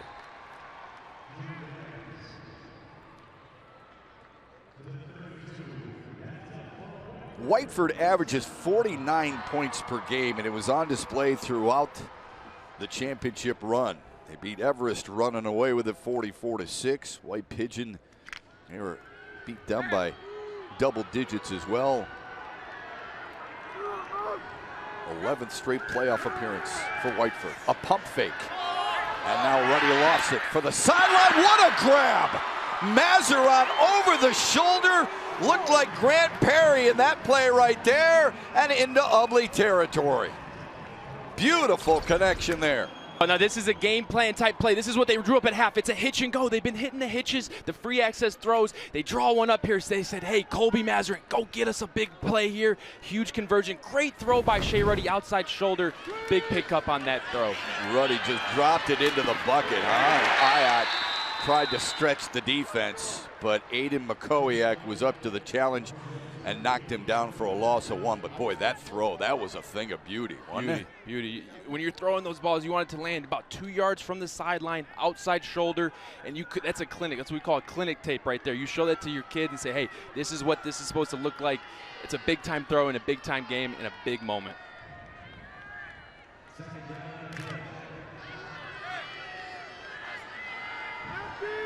Whiteford spreading them out a lot more than we originally thought they would. Ruddy, nice move. Slips a tackle, still on his feet. He's still in bounds. What a run. Look at the shake. And down inside the 20.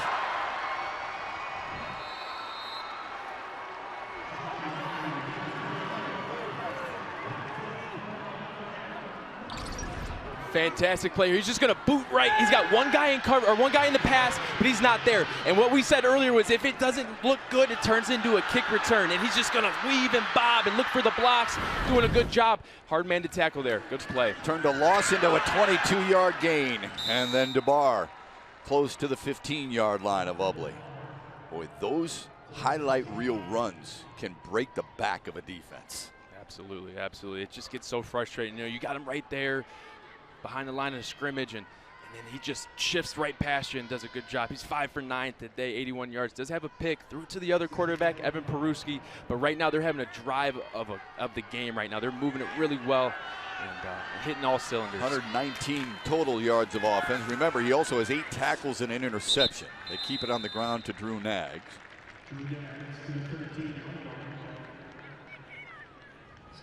Nags last week, 95 yards and a touchdown in that blowout win over Everest.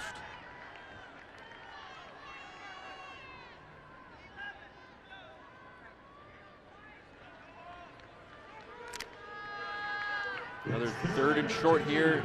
It's hitting up the middle. I think they're going to go there again. They are with Nags. Still on his feet, and that's a 1st down run.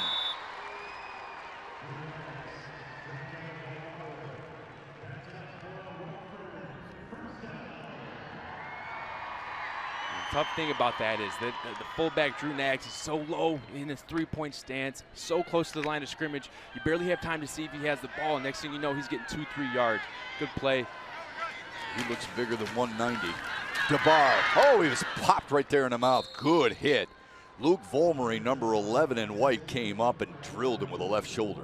Heard that one all the way up here. Just a sophomore. Plays a lot bigger than 5'11", 172.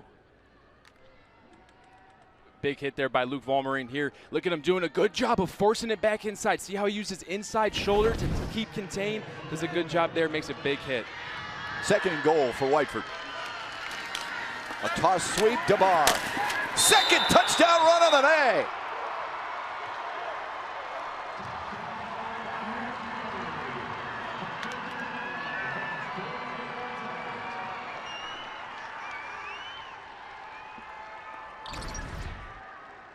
They're just going to do a little sweep here out of the motion. Got Jake Iott on the edge. Got Jack Iott on the edge. A little brother combination block for Hunter DeBar. Now that's selfless football, and that's what this offense is about, and they're doing a fantastic job. Good touchdown, good score. 2-point conversion here. Have yet to convert, but they do this time. Thanks to Shea Ruddy's legs. It was the ground and pound attack by Whiteford on this drive. They needed a key 4th down conversion. They got it. And then it was paid off by Hunter DeBar's 2nd rushing touchdown of the day. His team's up 20-6 on Bally Sports.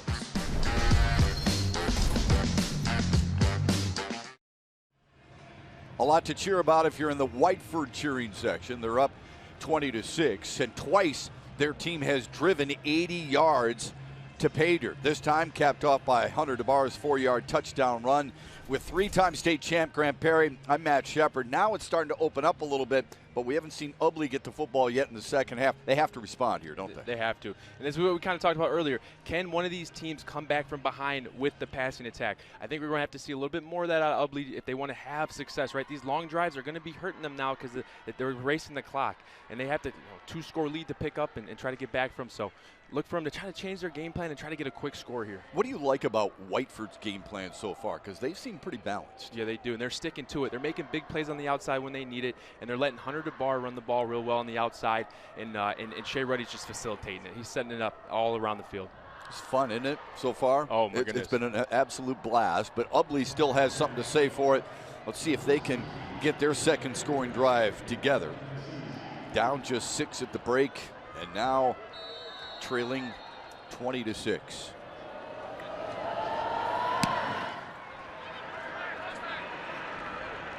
Heilig lets it go into the end zone. It'll be 1st and 10 from the 20 for Ubly, who beat Iron Mountain in the semis, 41-14. That's the only game they did not have a running clock all season long. They beat Fowler in the regionals, Michigan Lutheran some way in the districts. 8th straight year they've made the playoffs. Last year lost in the semis to Beale City, and their head coach Eric Sweeney said actually that was the proudest he's ever been of this team until today, because of the grit that they showed and how hard they played. They're playing hard here today, but trailing by 20-6 final, or 20-6 score, and they're going to keep it on the ground. Mark Heilig able to nudge his way for a good gain on 1st down. 14-point difference here between Bearcats. Whiteford and Ubly, both sharing that nickname. Whiteford in blue, Ubly in white. Heilig again. Man, I'm telling you, folks, don't get lost in the fact that this is Division 8 and they're smaller schools. These kids have come to play. They are popping pads with the best of them today. Physical game out there. They're running the ball hard. But both of them knew coming in this was going to be a physical game. You can tell by the helmets. Look at those battle scars on the helmet there. Those are something you wear proudly. They're down and short here. Need a conversion here if you're Ubly. Have to have it. They'll get it. Seth Maurer. And then some. Past the 40 to the 42. That's a nice hole and a good run by Seth Maurer, the junior. Pickup of 13. Yeah, you're just going to get good blocking here, good down blocks. You're going to run off tackle. Watch Seth Maurer get the ball and do the rest of the work. Good block by Aiden Makowiak. Good cut inside. 2 hands on the ball. Ball security is important. Good pickup, good run, good drive so far.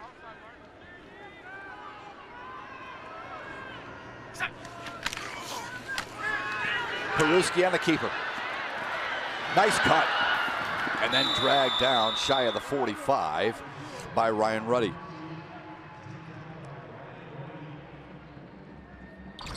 Now this is something that I want to see a little bit more of, right? Getting Evan Peruski on the edge, right? Making defenders miss. This is a guy that Coach Teakin of Whiteford said that they're going to have to contain. I want to see him getting a little bit more loose here. Get on the outside, make some things happen. Have him have to cover 30 and 27 and 10. It'll help the formula. Picked up 12.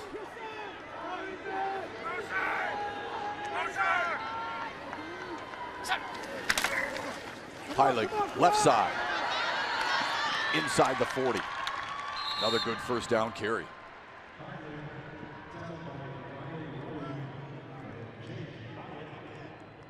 Yeah, and Ubly's doing a good job of moving the ball here. They're running right off tackle, 2 lead blockers. They're blocking down, kicking out.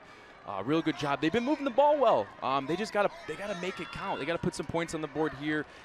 Big drive right here. If they can put points on the board, that can give them a little bit of life, give them a little bit of energy, and that'll do them well. This is what you're used to seeing from Ubly all season long. This ball control, but also big chunk plays on the ground with any of the 3 running backs. Maurer shakes free of 1 tackle and gets to the 35. That's another first down, and Ubly moves the chains again.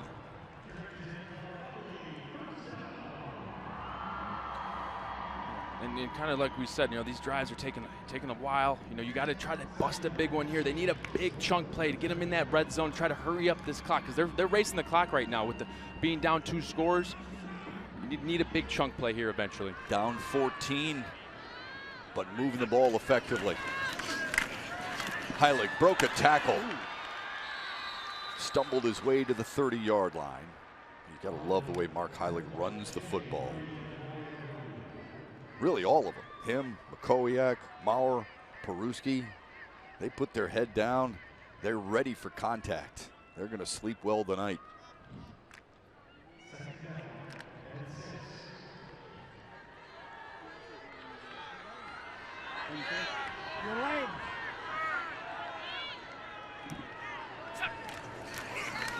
On a 2nd down and 6, Maurer shakes free.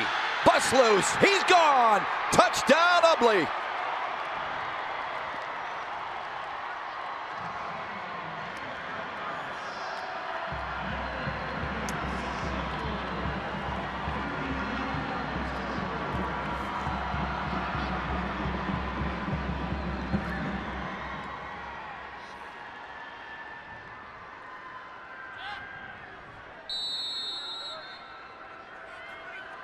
Brett Mueller on for the extra point. Out of the hold of Mark Heilig, and the kick is up, and the kick is good. Very impressive, efficient, and effective drive. Capped off by a 31-yard touchdown run from Seth Maurer, following his cousin on the left side to pay dirt and bring his team to within 7.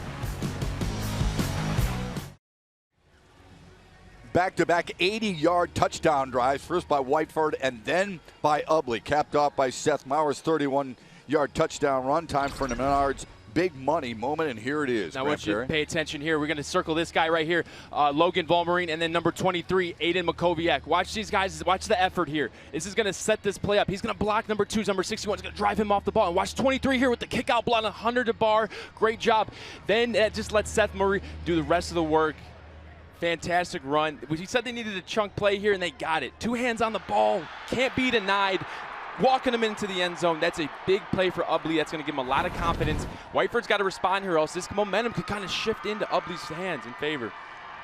Needed just 3 minutes and 38 seconds to answer the Whiteford touchdown drive. Maurer today, 10 carries, 90 yards, and that touchdown run to bring his team to within 7. Love the start of this second half.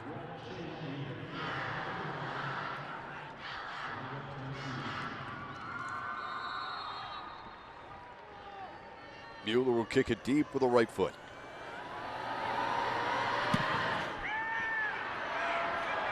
And a big leg that goes through the end zone.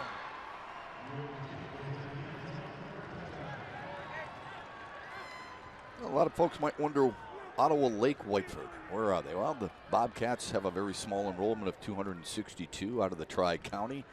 They won a championship in 2017. They are just north of Toledo. They lost in 2017 to Catholic Central. But they are a team that has won 10 games or more 6 times in the school's history. They are looking for their 4th ever unbeaten season. 64-65 in 2017. They're trying to hold on to a 7-point lead here late in the 3rd. Hunter DeBar with a pickup of a couple on the first carry here.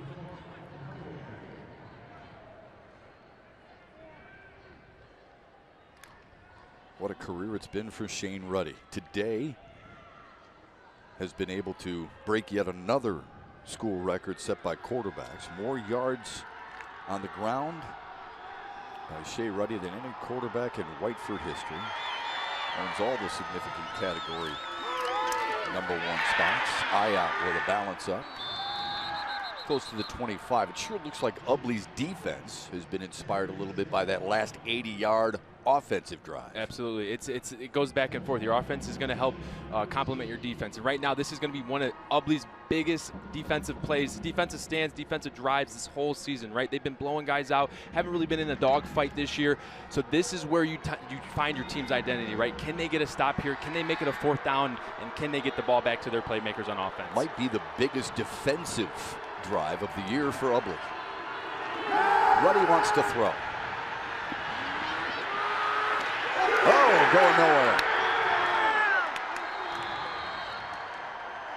Good pursuit, led by Parker Peruski, number 68 in white.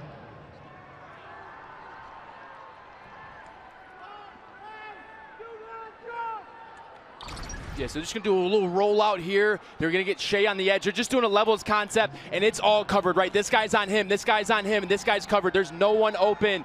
No one open, and Shea just tries to do the rest, but they've been preparing for this, right? Shea is a guy that's going to run after he can't find a guy, forces the punt. Big stop by Ubly here. Huge stop. Just the 3rd punt of the year. Hunter DeBar lofts it, and it'll roll out of bounds. It'll be right around the 42-yard line of Ubly. If you believe in momentum in football, perhaps Ubly has gained some. Able to get that huge stop after traveling 80 yards to get to within 7, and now looking for a game-tying drive here. And they will have to go 60 yards to do it. They're going to get a healthy dose of Seth Maurer and Mark Heilig here.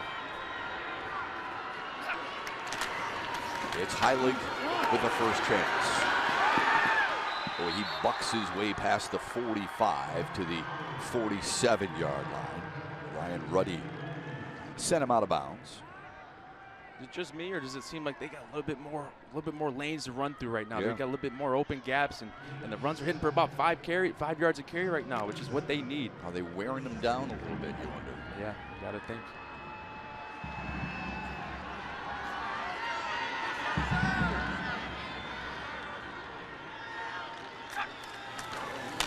Heilig again. First down run. Look at him pinball his way into Whiteford territory. A gain of 7. He's not being denied right now. And you'll see he's holding on to that ball. He's got the arm bar. That's how they're taught to do it. It's called a layer technique. It's so that they can't see who has the ball. And they're doing a fantastic job of securing the ball. And they're not wrapping up right now. Whiteford's defense. And Mark Heilig is just bouncing off these guys, picking up 5-6 yards a carry. Fantastic job by the O-line and Mark Heilig there.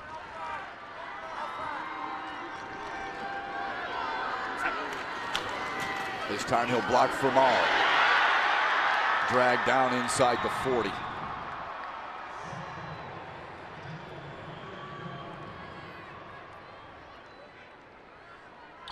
Hard running here. You're going to watch a kick down on 57. Comes through. Aiden Makowiak with another good block. Seth Mauer's getting the yards he needs. Fantastic job. Good ball security. Everyone's clicking right now for the Ubly offense, and they're driving right now. It looks like they're in the driver's seat, if you ask me. So good drive here. They got to come away with some points here. Big play neck right here. Mauer inching his way to a 100-yard championship day. Another carry for him, close to the 30. Hit by Ryan Ruddy yet again. The junior safety's been all over it all day today, but that Ubly power pack of Makowiak, Heilig, and Mauer has been tough to handle so far here in the second half for Whiteford. They're going to let the clock wind down, and we will be through 3/4 of the Division 8 state championship game. Both teams in a tug-of-war battle. Someone trying to finish off an undefeated season. Whiteford has the lead, but Ubly feels like they've got some momentum. It's 20-13 Whiteford. The fourth quarter, all telling, is coming your way next.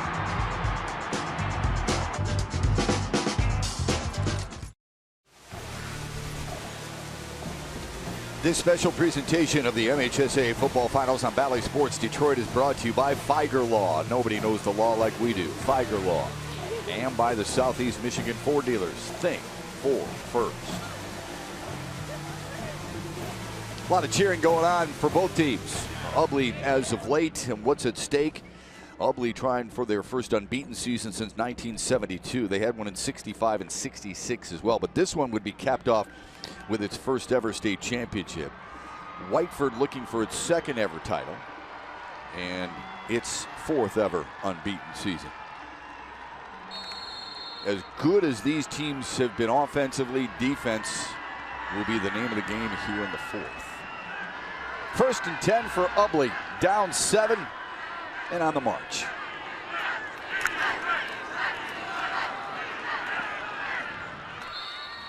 Mark Heilig with a decent first down game. A little abnormal for both these teams because they're just not used to being in close ball games. Crazy how similar these two teams have been all season long. Number of touchdowns, number of points per game, number of defensive points allowed. It's been tight throughout. Nice cut back by Mauer. Inside the 20, well over 100 yards for Seth Mauer.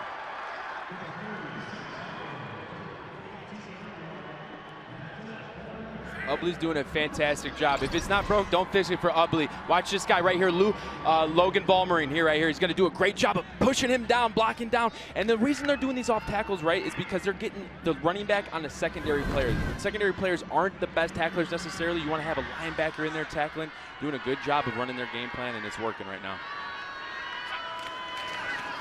Mauer again.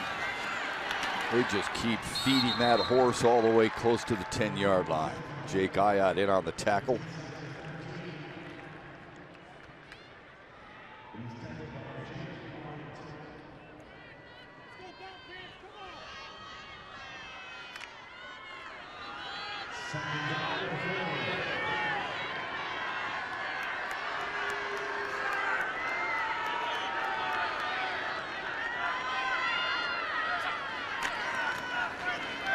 Mauer again. No, that's Heilig.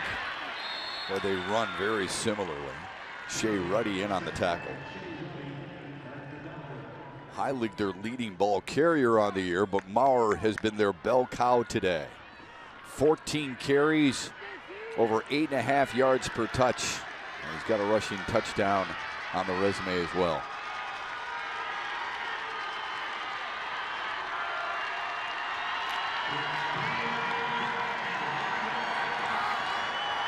Third and short, 4-down territory anyway for Ubly.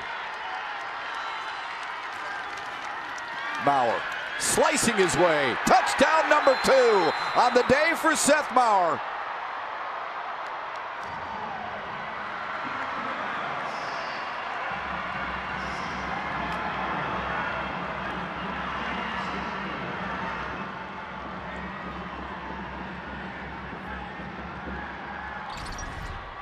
Here we go, same play, running all up and down the field. 2 lead blockers, power. Great block by Aiden Makowiak on number 400 at bar. Took him out of the play and let Seth Murray do the rest of the work. An extra point away from a tie ball game. It is good, and we are deadlocked at 20 in the Division 8 state championship game. There's a reason these two teams are both 13-0. Seth Maurer and Ubly responds big, first defensively and then offensively. Maurer power at Ford Field to tie it at 20.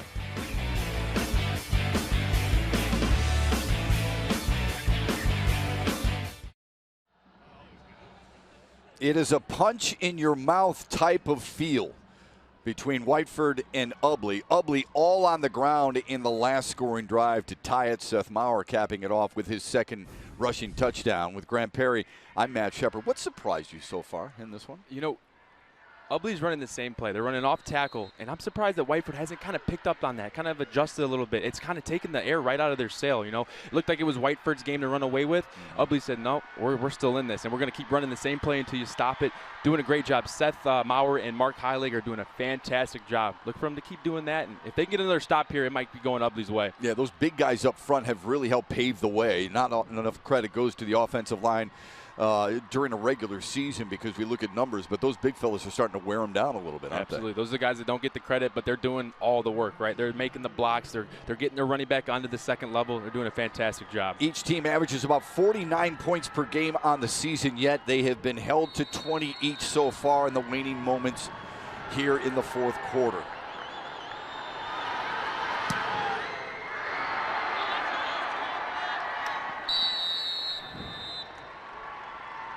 What will Whiteford be able to do? When they came out of the locker room, they scored on their first possession. Then Ubly held them and forced a punt.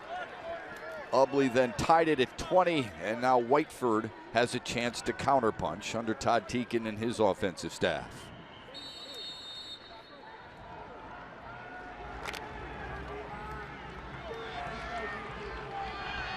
Shea Ruddy, the quarterback number 1 in blue, can throw it and run it. He's had himself a day, but now he's in that proverbial dogfight. A toss sweep to DeBar. Hunter DeBar lowered the shoulder and picked up about 6. And this is a very crucial drive for Whiteford here. I want to see them stick to what worked in the first half. The motion sweeps to DeBar, and then the inside zone, the halfback belly to Jake Ayatt. You know, and then when you need to, let Shea do it with his feet. But right now, if I'm a Whiteford, I want to just own the chains. I want to make it 2nd and 5 like they just did, and then get it to 3rd and 2. I want to live in that world and then try to eat as much clock as I can because there's a high chance they get the ball back. Ubly. Ruddy will keep it. Needs some help. Couldn't get it in time. Good pursuit. Aiden Kohler, the sophomore, wearing 63 in white with another nice play. And this Ubly defense is looking like a new team this second half. They're doing really well. They're reading their keys. They're containing Shea Ruddy, and they're reacting well to the motion wing, the sweeps. They're containing it. Is it something they're doing or something Whiteford's not doing, do you think? You know, I think it's a halftime adjustment. I think they said, you know what, this looks like their game plan. They had a couple big plays in the passing game that they, probably said, all right, we'll ignore that and let's just focus on the run game right now. They're doing a really good job of containing the guys, and Whiteford's got to come out with something new here. Do what got you here. Whiteford 5 for 10 on 3rd downs. Ruddy rolls, throws, another 1st down. Hunter DeBar on the receiving end of that toss. Gets to the 40-yard line. Whiteford will keep it. Really good job here by Whiteford here. It's going to be a rollout. Number 4, he's going to catch the pass here. Watch what he does. It's going to be a levels concept. So they're going to have one guy in the flat, one guy kind of posting up, moving with the quarterback. Really good job. Now, he's got a really good feel and a good relationship with Shea Ruddy. That's a veteran move right there, sitting in the hole, not working yourself to the sideline, being friendly for your quarterback. Good conversion there. That's a big pickup for Whiteford. Ruddy seems to be a quarterback who throws better on the run than he does from the pocket. See if they get him outside. Instead, dragged down. Another fine play. We've mentioned Aiden Kohler a few times here today. The sophomore is playing like a senior on a championship Friday.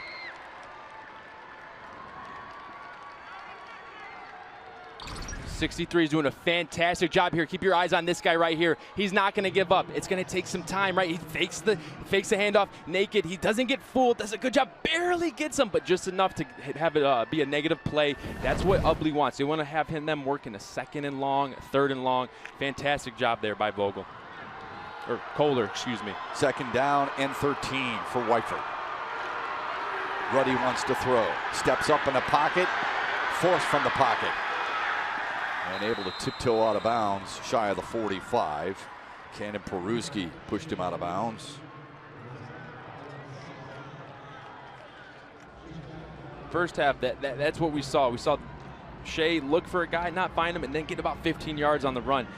Ubly's doing a really good job of keeping everything in front of him, letting him just, make a mistake, give up a couple yards, make it a 3rd and 6. That's okay, as long as you don't give up 15 right there. That's a good play, good defensive stand. Big 3rd down here for Whiteford.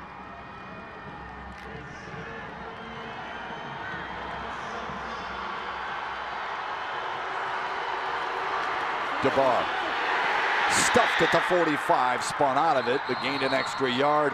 What a stop by Ubly.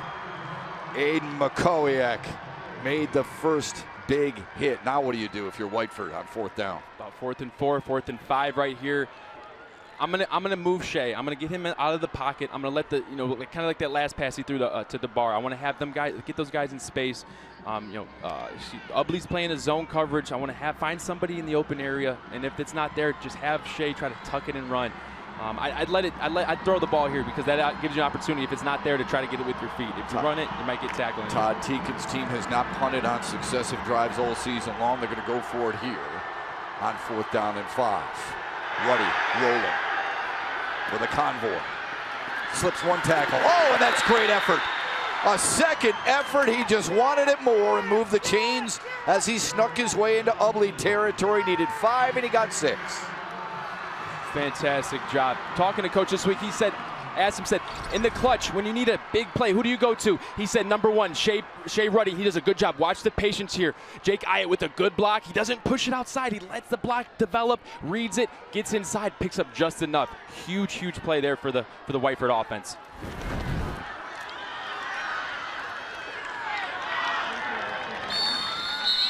DeBar with a decent gain on 1st down.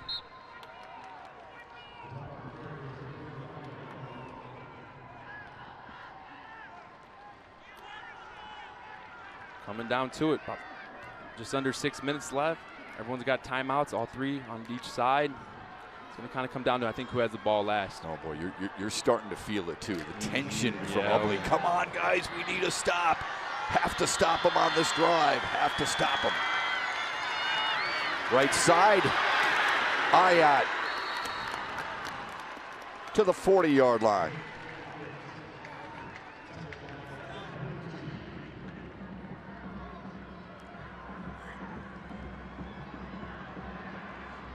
Approaching 5 minutes. Whiteford does not kick the football. They are all about running it, and they are all about going for it.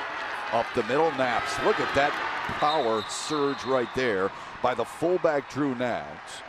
And the offensive line that got a little extra involved there to move the chains again.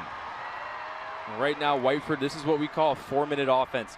This is when your team's in a position to put yourself in the lead or win the game. They're going to try to go as slow as they can, but as efficient as they can, and try to just milk this clock until they can have the last say. You saw there both teams well over 200 yards on the ground so far today. This is a 12-play drive for Whiteford at the most needed time for Whiteford. 12-play coming up here. They've already converted 1 4th down in a 2020 ball game. And time is of the essence. 4.5 to go. And the clock winding. Ruddy wants to throw. Looking downfield, firing, caught on a sliding grab made by Colby Mazarin. He's been big here today on a few different receptions and a few different routes. Fantastic job there. They're breaking tendencies. You're going to see Shea here roll to the right, fake to the left, and it's just going to be the levels concept again, right? You want to get 3 guys on that sideline. He does a good job finding Colby Mazarin. He's been one of his favorite targets today. Really good job. Went against the grain there. It was probably expecting run. They threw the ball, 1st down. When in doubt, you go to your all-region tight end. His 5th catch of the day, perhaps his biggest catch of the day. Stay with us. This one's got an exciting finish for you here on Bally Sports.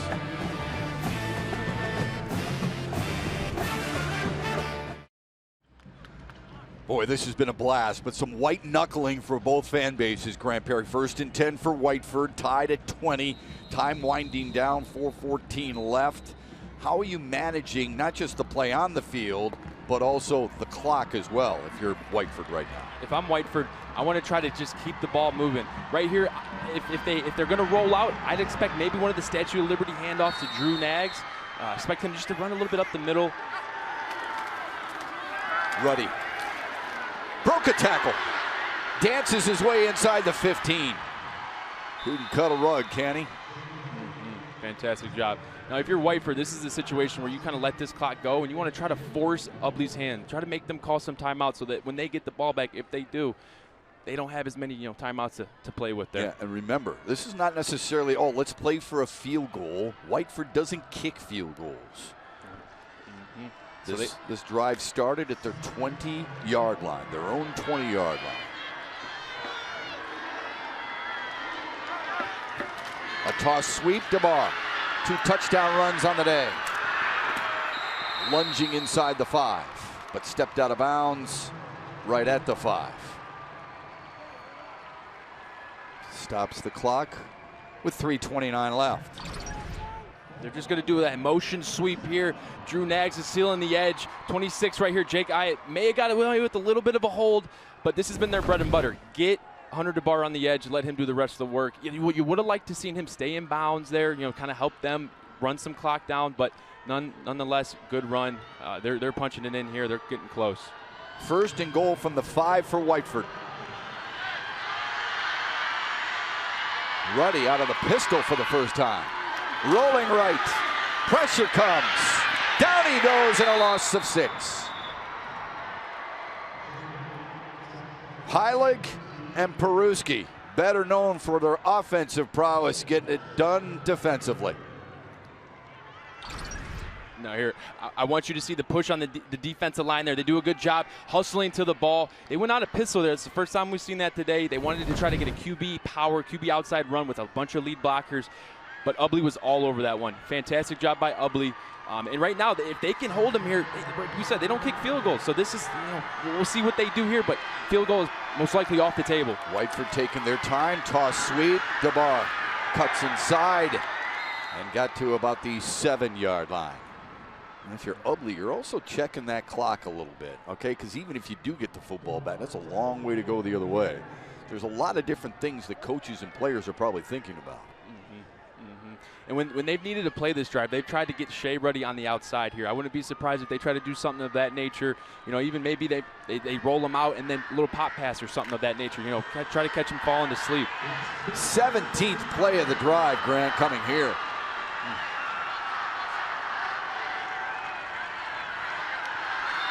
I was going to say they're trying to get a timeout. Todd Teakin didn't like the situation. He was running down the sideline and called timeout.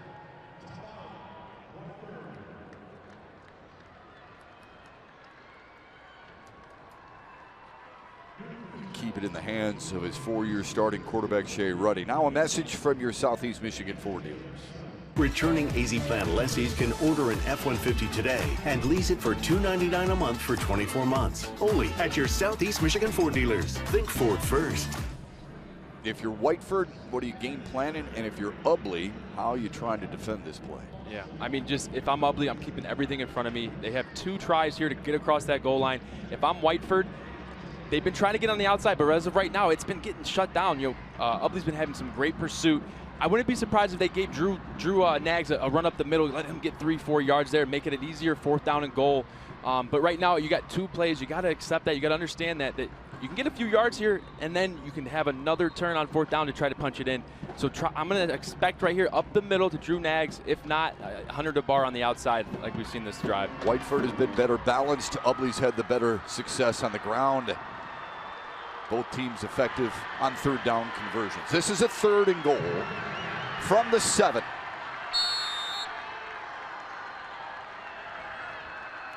Fakes the toss sweep. Rolling. Tucking it. Leaning.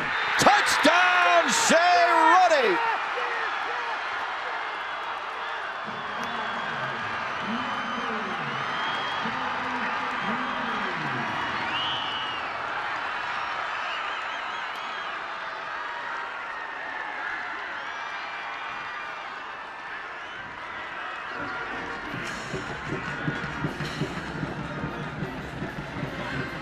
Well, you said they'd keep it in the hands of their 4-year starter, the only 4-year starter in the history of the program.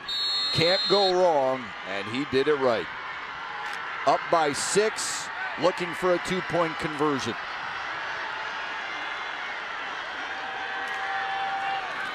Still has it. Same play. Pylon, and he got it.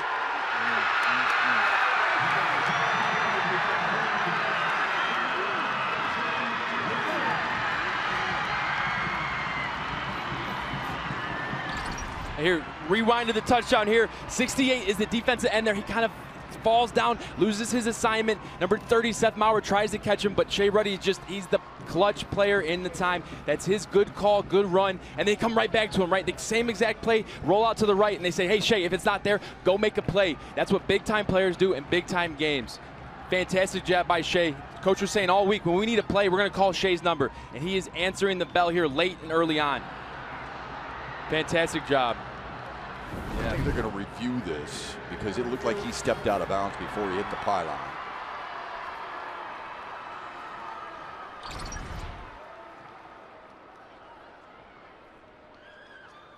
This is the 2-point conversion here, or the attempt, and the foot is out there before he hits the pylon.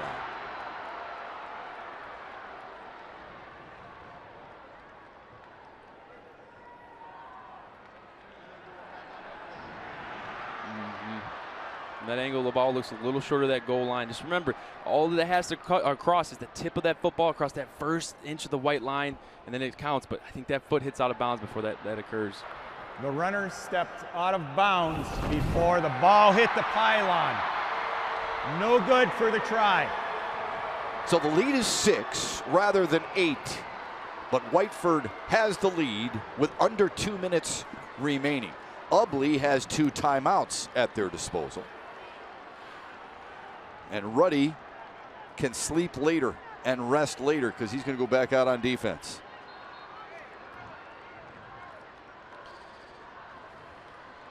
"17 plays, the most any offense has possessed the ball today.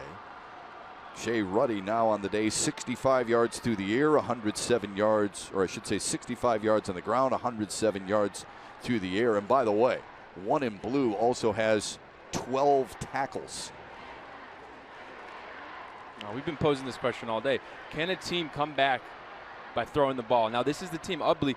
They're not a big throwing team. They haven't thrown it much today. They've been relying on their ground and pound. It's going to be a challenge here for the Ubly coaches to try to figure out and draw some plays that can help them get the ball down the field in a timely, efficient manner. Jabbar with a run up. Makowiak lunges his way close to the 35-yard line. That is the question. For a team like Ubly and their quarterback, junior Evan Peruski, who's only thrown it 21 times this year coming into the game today, do they have to throw it? Now that's the question, right? Now they've been running some chunk plays. They've been having some chunk plays. If they think they can have a mismatch or a good alignment on the run here, you could see them try to bust out a big run. But they are going to go with a little bit more of a spread look. Let's see what they do with that. Peruski rolls the pocket. The southpaw runs out of bounds. The pressure coming from Waterford, the all-region defensive end. If you think back earlier, Peruski Evan had a really good run when they spread them out. So I think they might try to say, you know what, we're going to spread them out. If it's not there, try to make it happen with your feet. You know, a good gain of 10, 15 yards would be huge. And if it's not there, get out of bounds. Don't let the clock keep running. Save timeouts, but you got to try to get some yards here. They lost about 3 or 4. And some time. Yeah, absolutely. To lose that much time and lose 3 yards on the play hurts a lot too. We were talking with head coach Eric Sweeney before the game today. We said, you can throw it if you get behind. He says, I sure don't want to. Peruski rolls it the other way. Across his body, a floater, and it's knocked away. Heilig had to turn from receiver into defensive back and did it well.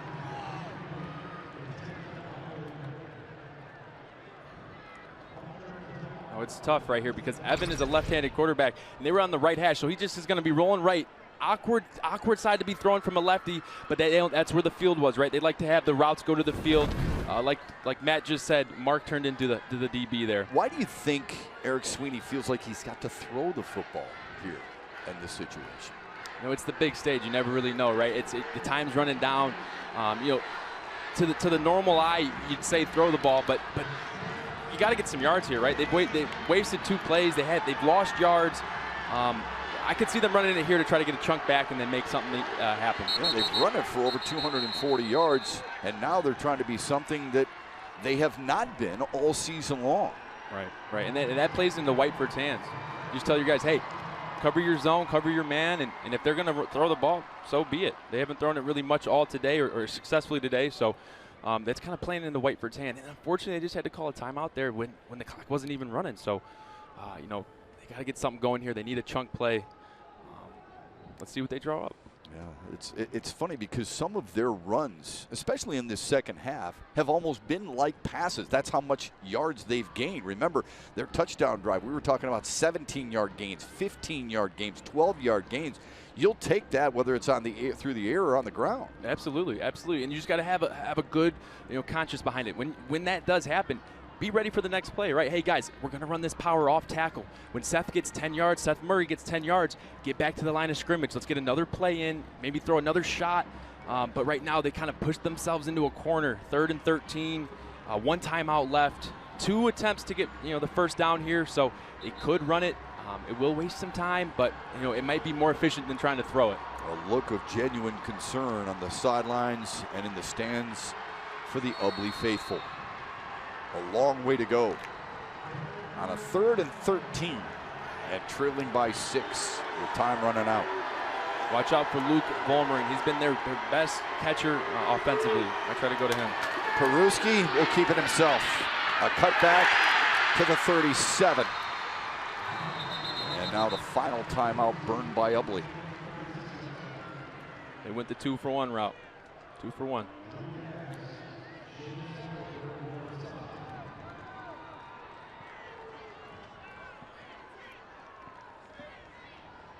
A do-or-die situation for Eric Sweeney and his club here on a 4th down and 8. Have to have it. And we can't wait to bring you the conclusion of this one and the next one. Division II state championship game. Defending champion Warren De La Salle takes on Grand Rapids Forest Hills Central.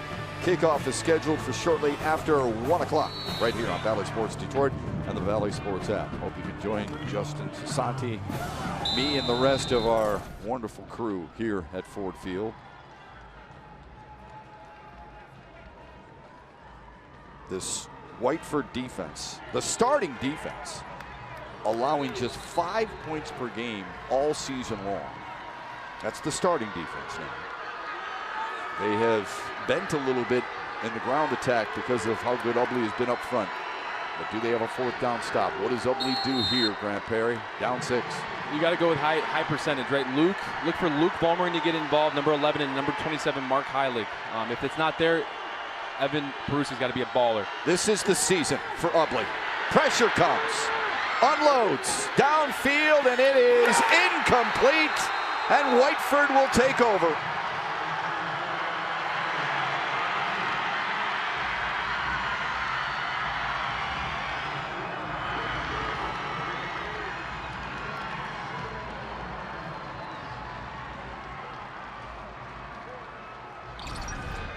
Here we go. Evan's going to roll to the left to his strong side. He's a left-handed quarterback. He gets a lot of pressure. Doesn't have a clean throw. Gets rushed. Throws it in the air. At least he threw it, right? You had to give him a chance. But Whiteford just plays good defense there, and it was kind of predictable. You know, the defense had an opportunity just to sit back and cover all the receivers. Excuse me. And they got the stop they needed, and that's probably most likely going to be the stop that gets them a ring and a state championship.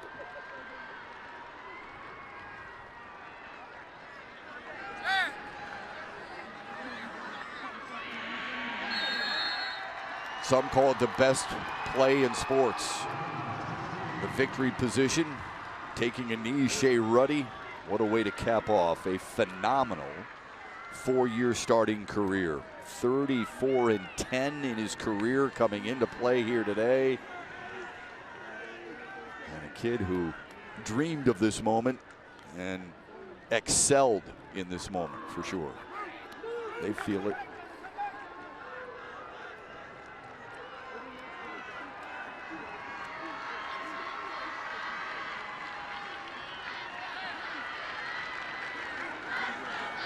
Another knee down.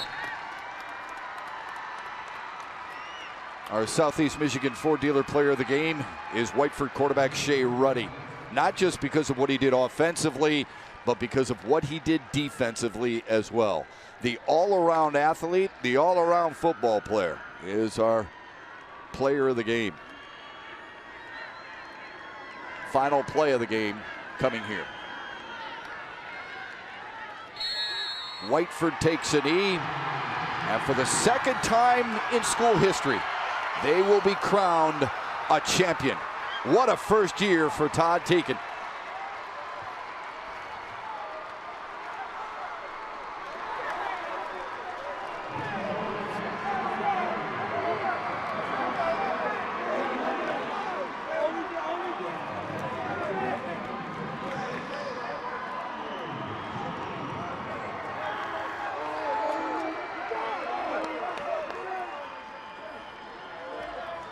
Special season really for both these teams, but only one can be crowned a champion. And on this Friday in 2022, it is Ottawa Lake Whiteford finishing the year 14-0. Yeah, what a game. I mean, it was just a pleasure to watch. For a minute there, it looked like Whiteford was going to run away with it with a big margin. But Ubly fought back. They fought hard, and they got back into it. But like we said early on, it was going to come down to the time of possession and basically who had it last. And they did. Whiteford, did a really good job on that last drive to milk the clock, to put it in the end zone when it counted. And then defensively, the stop they had, they kind of forced Ubly's hand there, and that's winning football, and they're rightfully deserving of this state title. Folks, this Division 8 state championship had everything you could possibly want. Thrilling moments offensively and defensively. Hard hitting for sure. We saw it on both sides, from Whiteford and from Ubly. And we saw a fan base come out en masse to support both these teams, but it's Whiteford coming out on top. The final score from the Division 8 state championship game: Ottawa Lake Whiteford wins its second ever title, 26-20. For Grant Perry and our entire Bally Sports Detroit crew, I'm Matt Shepard, thanking you for joining us on this Friday morning. Coming up next, the Division 2 state championship game. It features Grand Rapids Forest Hill Central and the defending state champion Warren De La Salle Pilots. Stay with us all weekend long as Bally Sports Detroit is your home for the MHSAA football finals. Have a great day, everybody.